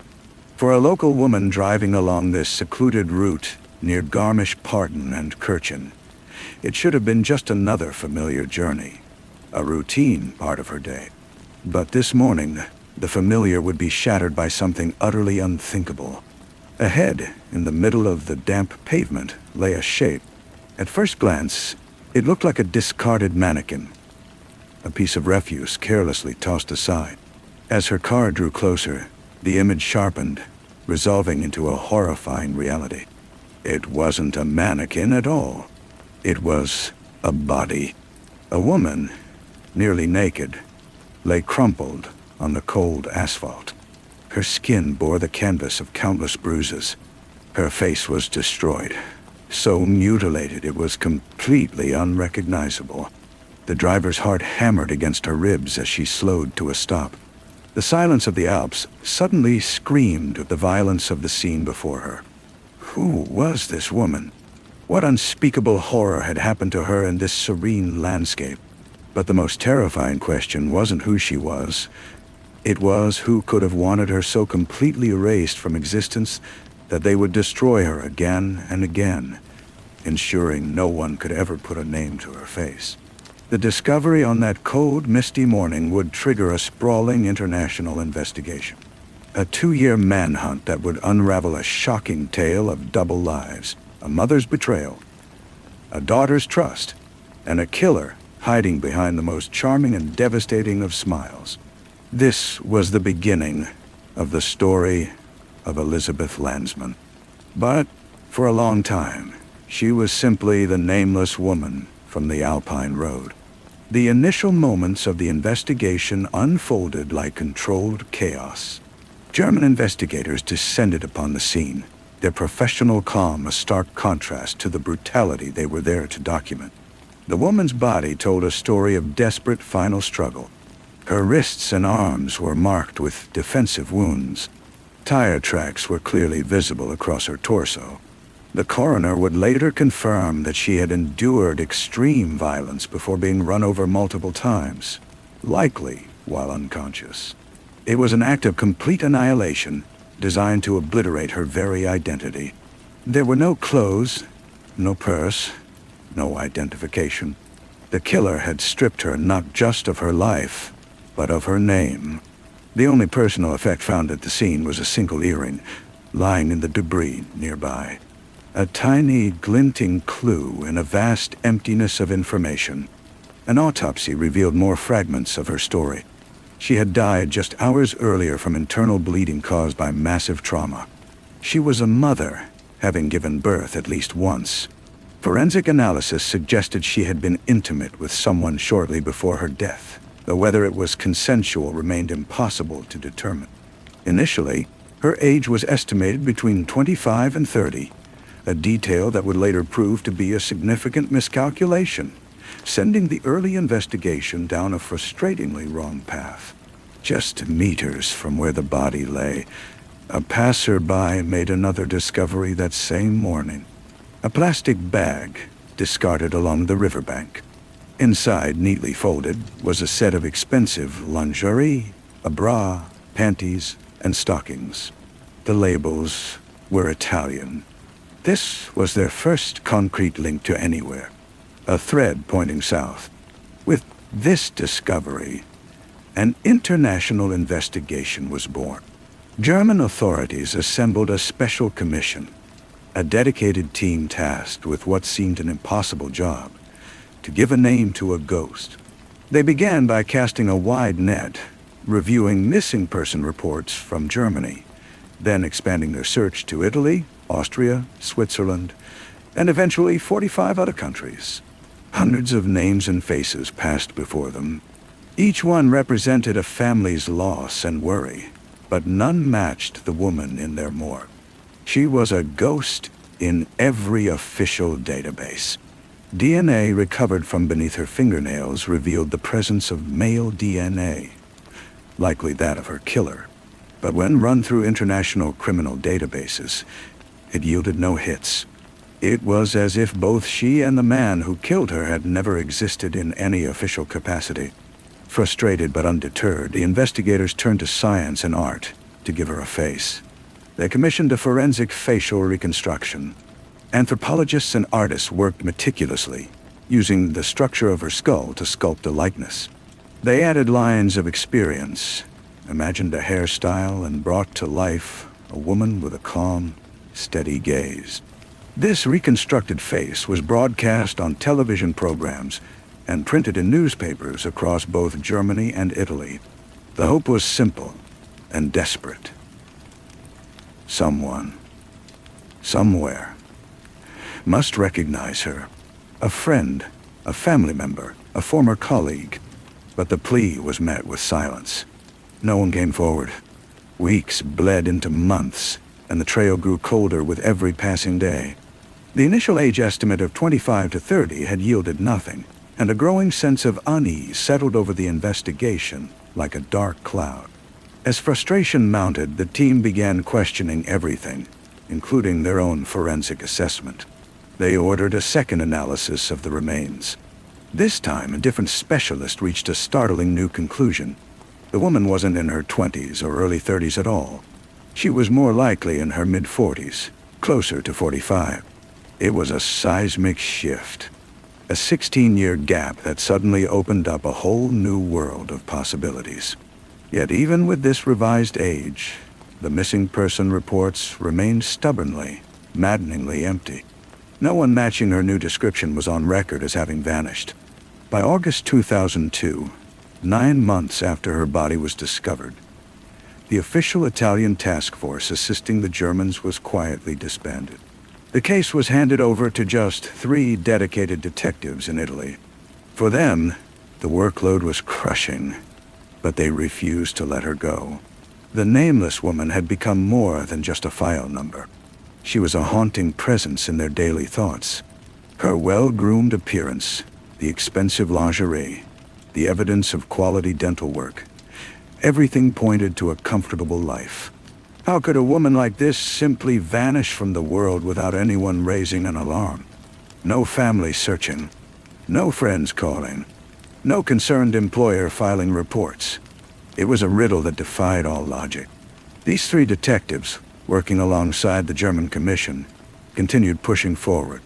They re-examined every scrap of evidence, the fiber analysis, the design of that lone earring, the unique stitching on the Italian lingerie. But without a name, without a family, without a voice from the past, she remained locked behind an impenetrable wall of silence.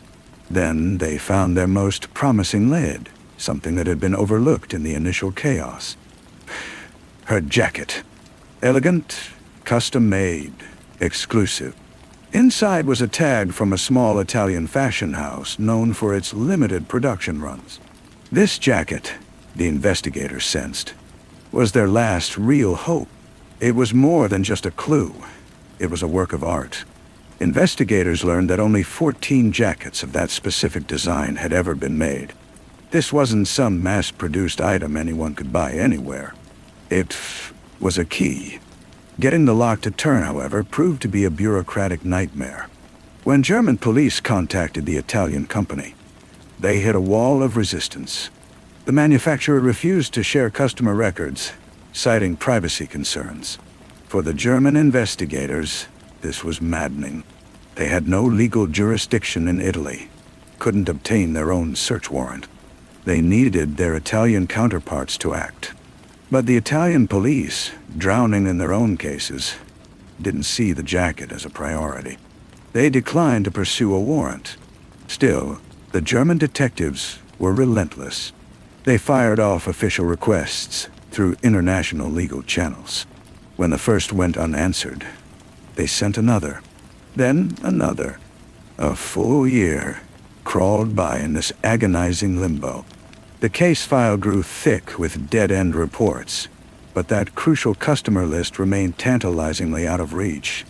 Finally, in late October 2003, after relentless petitioning, the German authorities broke through. A warrant was issued. Italian police raided the designer's workshop in Bologna. What they found was crushing disappointment. The company's records were chaos. No invoices, no purchase receipts, no distribution logs for that specific jacket. The pieces had either been sold anonymously for cash, or as the owner vaguely suggested, possibly stolen. Another dead end. Another hope crumbling to dust. The momentum around the warrant fizzled out completely. They were back at square one. Then, just as despair began settling in, fate intervened with a single, unexpected phone call. An employee from the fashion house had seen the reconstructed image on a crime television show. She remembered something, a small detail that would change everything. 9 of the 14 jackets had been sent to a specific high-end boutique in Bologna. It was the breakthrough they'd been praying for. Detectives immediately descended on the Bologna boutique, sifting through years-old records to trace the sales of those 9 jackets. 7 had been purchased with cash, leaving no trail. But 2 had been bought with credit cards. One card belonged to a man from Sardinia. He was quickly located and cleared. He bought the jacket for his wife. The second credit card belonged to a woman named Elizabeth Landsman, a Dutch-born jewelry dealer. The purchase was dated October 2nd, 1999. After 2 years of relentless searching, they finally had a name. The faceless woman from the Alps, the ghost of Garmisch, was Elizabeth Landsman. The excitement crackling through the investigative team was absolutely electric. Italian police, now fully committed to the case, moved swiftly to trace Elizabeth's last known address to Pescara, that beautiful city along the Adriatic coast. When they spoke with neighbors, the responses were frustratingly vague. Yes, they remembered her, but it had been so long since anyone had actually seen her, maybe 2, even 3 years. The only hint of life at her apartment came from occasional visits by her daughter, who would quietly stop by to collect mail from what had become a constantly overflowing mailbox. Then, like pieces of a puzzle falling into place, more details began emerging. Elizabeth had an estranged husband, a 58-year-old engineer living in Bologna. Their grown daughter, Eleonora, had been studying dentistry in Pescara back in 2001 and was living in a nearby town. Every single fragment of information was painting a clearer, more vivid picture of the woman they'd been desperately searching for. The Italians carefully compiled everything they had discovered, the name, the address, every family detail, and transmitted the complete file to their German counterparts. Then came the moment that would change absolutely everything. Attached to that digital transmission from Italy was a scanned copy of Elizabeth Landsman's passport photo. When the lead German investigator opened the file and looked at his screen, he sat in complete, stunned silence. The face staring back at him was almost identical to their forensic reconstruction. Those same steady eyes, That same distinctive facial structure. It was her. There could be no doubt whatsoever. A powerful wave of emotion swept over the entire team. After more than 2 grueling years of dead ends and mounting frustration, of carrying the haunting image of a nameless victim in their minds, they had finally accomplished the impossible. They had given her back her name.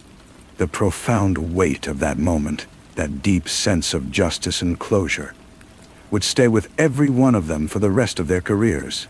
The ghost of Garmisch was Elizabeth Landsman Dot. And now the real hunt for her killer could truly begin. With a name and a complete history, the investigation shifted its focus from identification to homicide.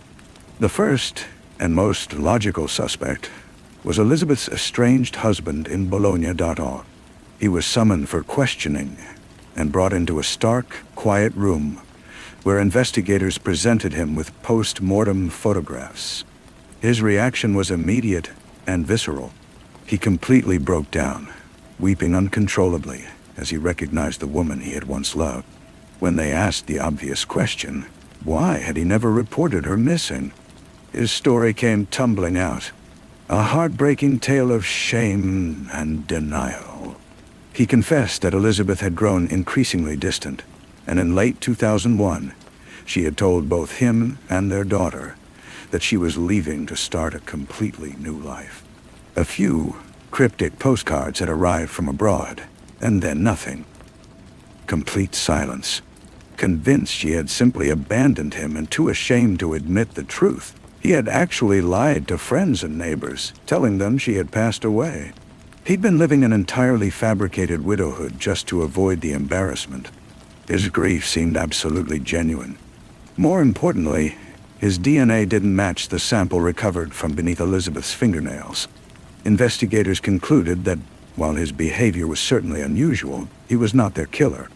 The investigation had reached another crossroads. They had their victim, but still no clear suspect. They began digging much deeper into Elizabeth's life in Pescara. She emerged as a smart, cultured, and impressively multilingual woman who ran a modest but successful jewelry business, importing beautiful gemstones and selling handcrafted artisan pieces.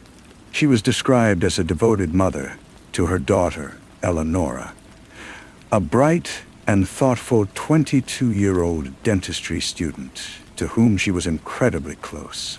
It was through Eleonora's perspective that the timeline of Elizabeth's disappearance began taking shape.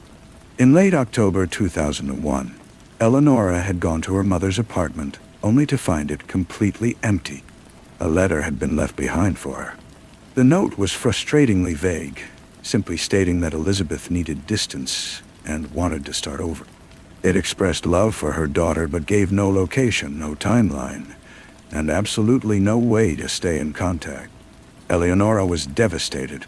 She tried calling her mother's mobile phone, but it was completely unreachable. She called her father in Bologna, who was equally stunned by the news. Days later, a postcard arrived, postmarked from Austria Dauer. It was brief, cold, and offered no comfort whatsoever. In her overwhelming distress, Eleonora turned to the one person she trusted most in the entire world.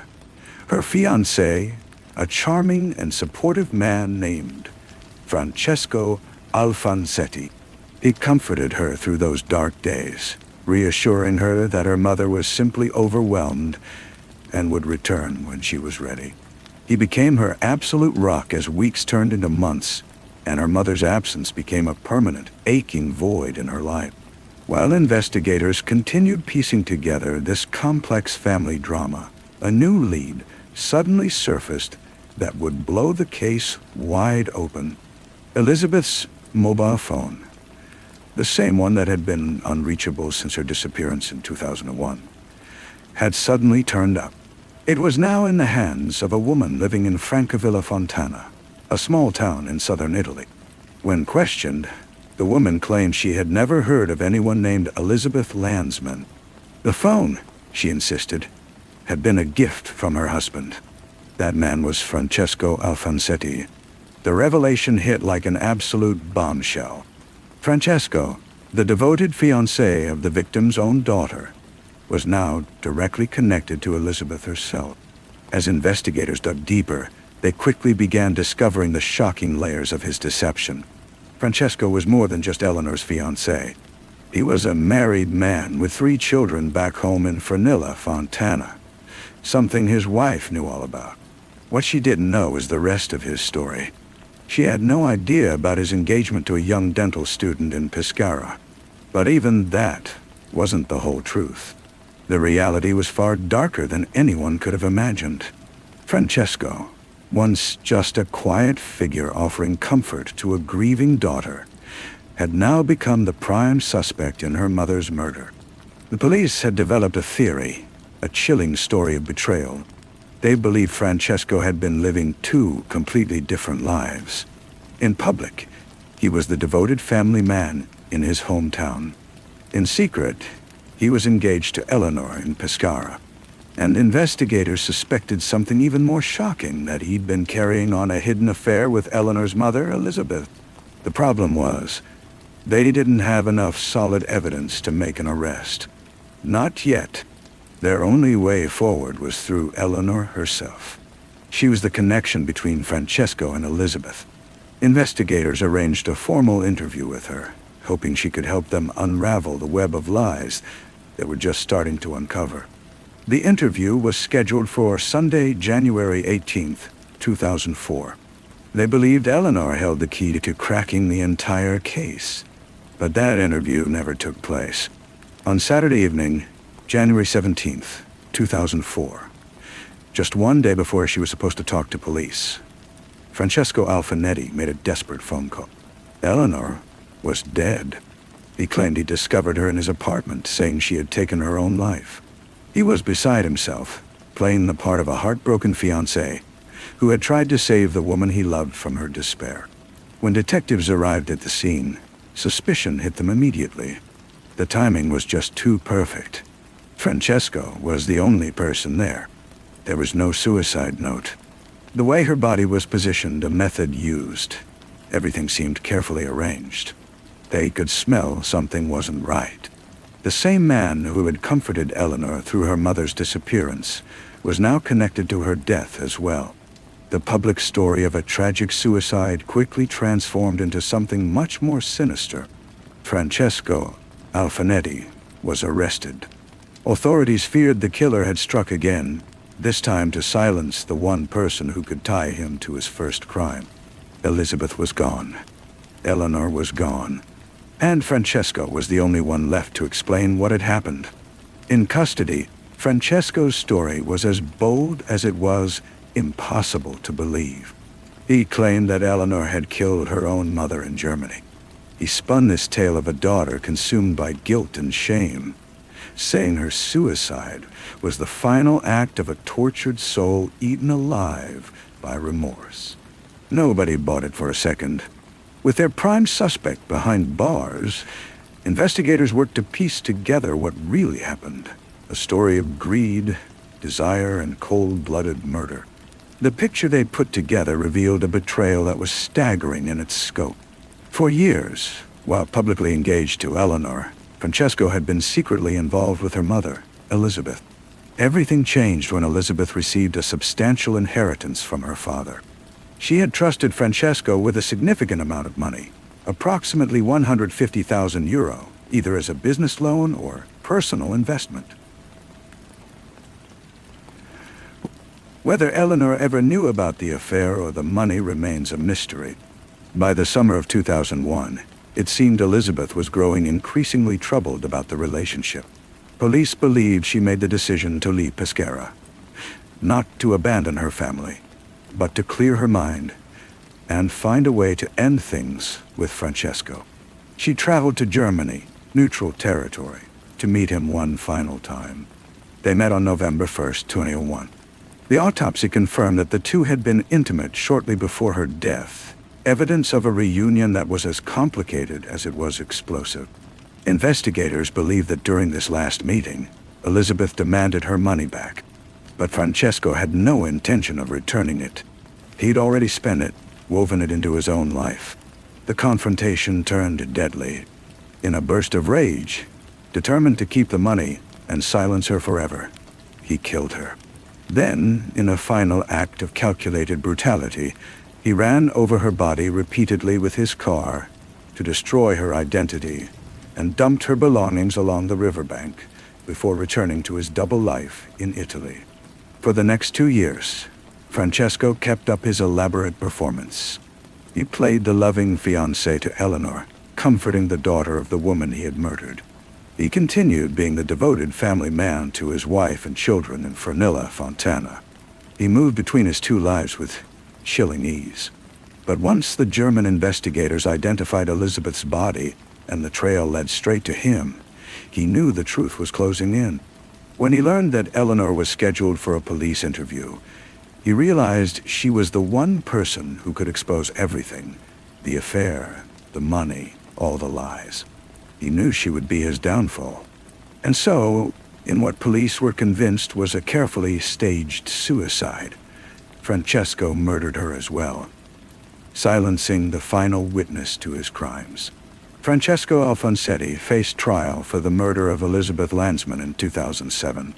The prosecutors methodically laid out their case, piece by devastating piece. The secret affair, the financial motive, Elizabeth's desperate trip to Germany to deliver her ultimatum, the violent act that followed, and the calculated mutilation that came after. The defense scrambled to reframe the narrative, arguing it was simply a robbery gone wrong. They painted Elizabeth as an unstable woman who deliberately placed herself in harm's way. But the evidence was overwhelming. Witness after witness from Italy revealed the shocking truth of his double life. They described intimate family dinners with Eleonora, followed by Francesco quietly slipping away into the night to meet Elizabeth. Bank records laid bare the damning 150,000 transaction, a sum for which Francesco could offer no believable explanation. Under the crushing weight of evidence, his confident, charming mask finally began to crack. The jury found him guilty, life imprisonment. Yet the story was far from over. While Francesco sat behind bars for Elizabeth's murder, authorities in Italy refused to let Eleanor rest. They reopened her case in 2009, now convinced her death was no suicide. In 2011, prosecutors dragged Francesco back to court once more. This time, they successfully convinced the court that Eleanor's death was impossible to explain as suicide, that Francesco had taken her life to bury his original crime. Another life sentence, this one to be served consecutively. His mask hadn't just fallen, it had been completely shattered. The man who built his entire existence on deception now stood exposed as the ruthless killer of both mother and daughter. Francesco Alfonsetti's sentence came with no possibility of parole. He would spend every remaining day in a prison cell, a place where his charm and lies held no power whatsoever. The case that began with a nameless body on a misty alpine road had ended with the unmasking of a monster. It stands as a testament to investigators who refuse to let a woman remain a ghost. A heartbreaking reminder that the deepest betrayals often come from those we trust most. 2 lives stolen, a family destroyed, and a third life reduced to nothing more than a cold, stark cell. All of it buried beneath a mountain of lies. Story 12. The city of Philadelphia was a creature of many moods, a sprawling beast of brick and steel that could cradle your dreams one moment and swallow them whole the next.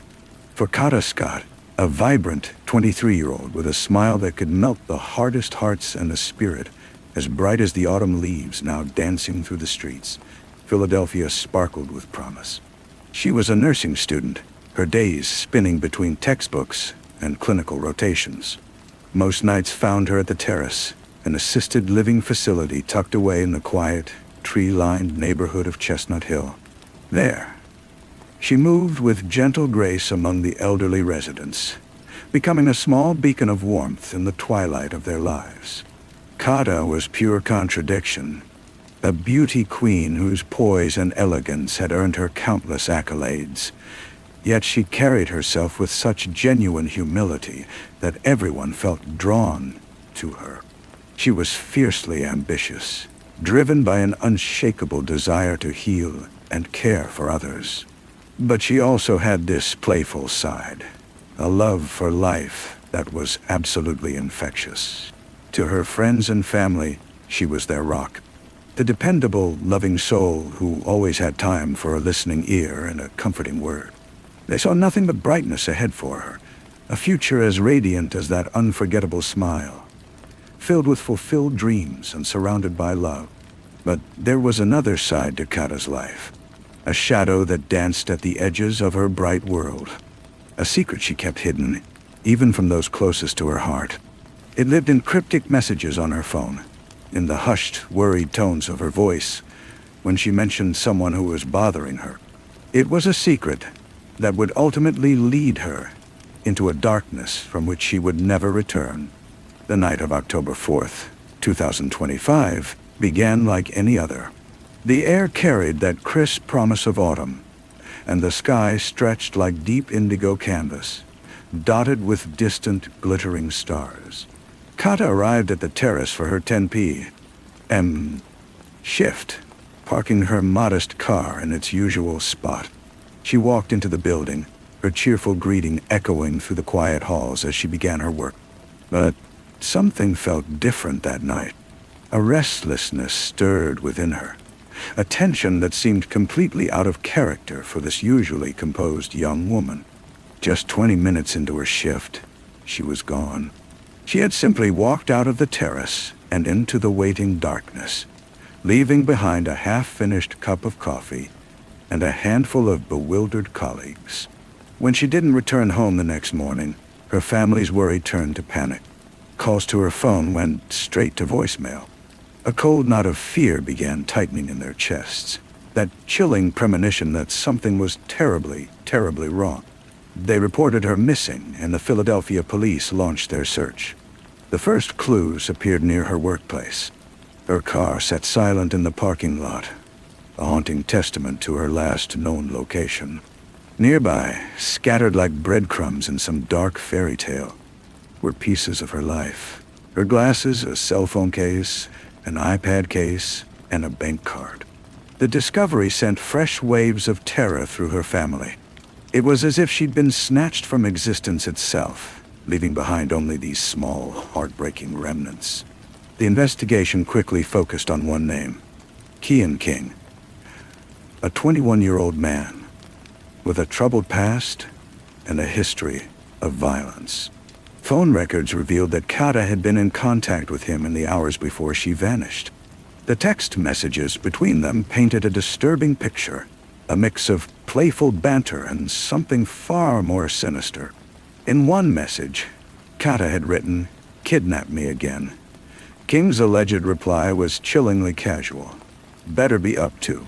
The phrase, "kidnap me again," hung in the air like a ghost, a riddle the detectives were desperate to solve. Had it been a joke? Playful banter between two people who knew each other? Or was it something darker? A hint of a more complex and dangerous relationship? The police had no record of any prior incidents involving Kata and King, but those words themselves were a red flag, a warning sign that couldn't be ignored. As days turned into weeks, hope of finding Kata alive began to fade. The city held its breath. Her face became a familiar sight on news broadcasts and social media feeds. She was no longer just Kata Scott, the nursing student, the daughter, the friend. She had become a symbol of the city's fear, a reminder of the shadows that could swallow a person whole. The police pursued King relentlessly. They tracked his movements, piecing together a timeline of his activities around the time of Kata's disappearance. They discovered that just before she went missing, he had allegedly stolen a Hyundai Accent that had been left running by a food delivery worker. They found his registered Toyota Camry at an apartment complex in the East Falls neighborhood.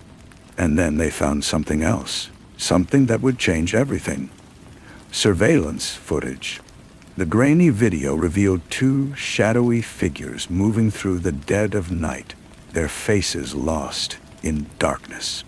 Under cover of that same darkness, they lifted something large and heavy from a vehicle, something that made the detectives' blood run cold. Together, they carried their burden into the wooded area behind the abandoned Ada Lewis Middle School in East Germantown. The object they carried was unmistakably the size and shape of a human body.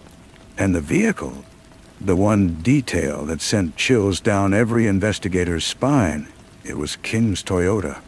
October 15th marked a turning point. Kian King was arrested, facing charges of kidnapping, false imprisonment, and stalking. His bail was set at an astronomical $2. 5 million.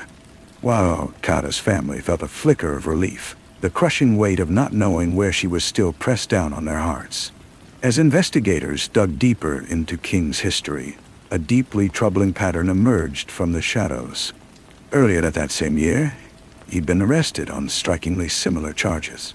Another woman, another alleged abduction and assault. That case had been backed by video evidence and allegations of strangulation. Yet somehow it had all fallen apart when the victim and a crucial witness failed to show up in court. Now, with Kata's disappearance casting its dark spell over the investigation, that earlier case was being pulled back into the light. The terrifying reality began to sink in. A predator had been allowed to walk free, only to strike again. That knowledge cast a long, chilling shadow over the entire city. Then came October 18th, and with it, a breakthrough that would change everything. An anonymous caller reached out to police, directing them to a wooded area near the former Ada Lewis Middle School.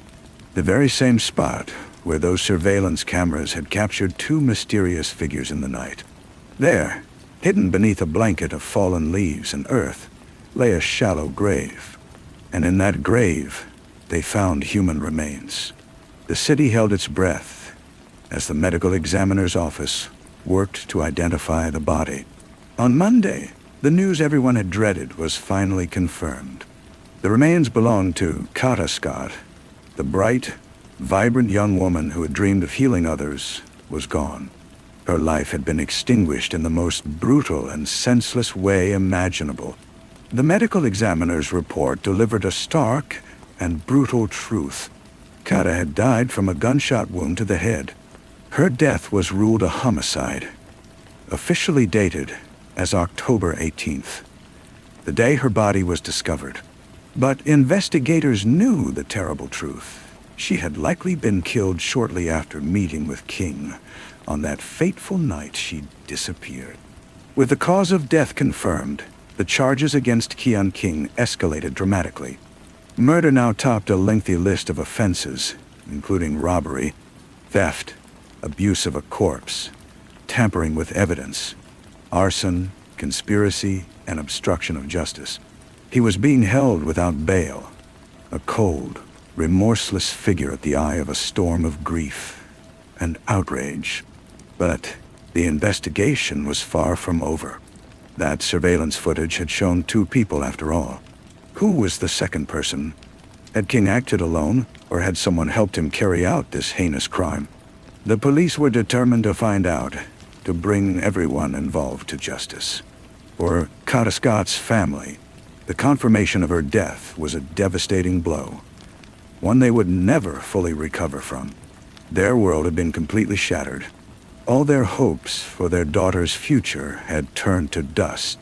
Now they were left with only memories, echoes of her laughter, and the ghost of her smile. The city of Philadelphia mourned alongside them. A community that had once been united in hope was now united in grief. Kata Scott's case had struck a raw nerve, awakening a collective fear of the darkness that lurks just beyond the edges of our seemingly safe, ordinary lives. This was a story of a life cut tragically short, of promise left unfulfilled, of shadows that had danced too close and ultimately consumed the light. The legal proceedings against Kian King would stretch on, a long, arduous process, a slow march toward a justice that could never truly undo the damage that had been done. But for the city of Philadelphia, and for everyone touched by Cotta Scott's story, her memory would live on. A poignant and powerful reminder of how precious life truly is, and of the enduring strength of the human spirit in the face of unimaginable loss. Her story was indeed a tragedy, a cautionary tale, but it was also a testament to the light she had brought into the world, a light that even the deepest shadows could never entirely extinguish. The girl who danced with shadows was gone, but her light would continue to shine, a beacon of hope and a call for justice in a world that so often seems shrouded in darkness.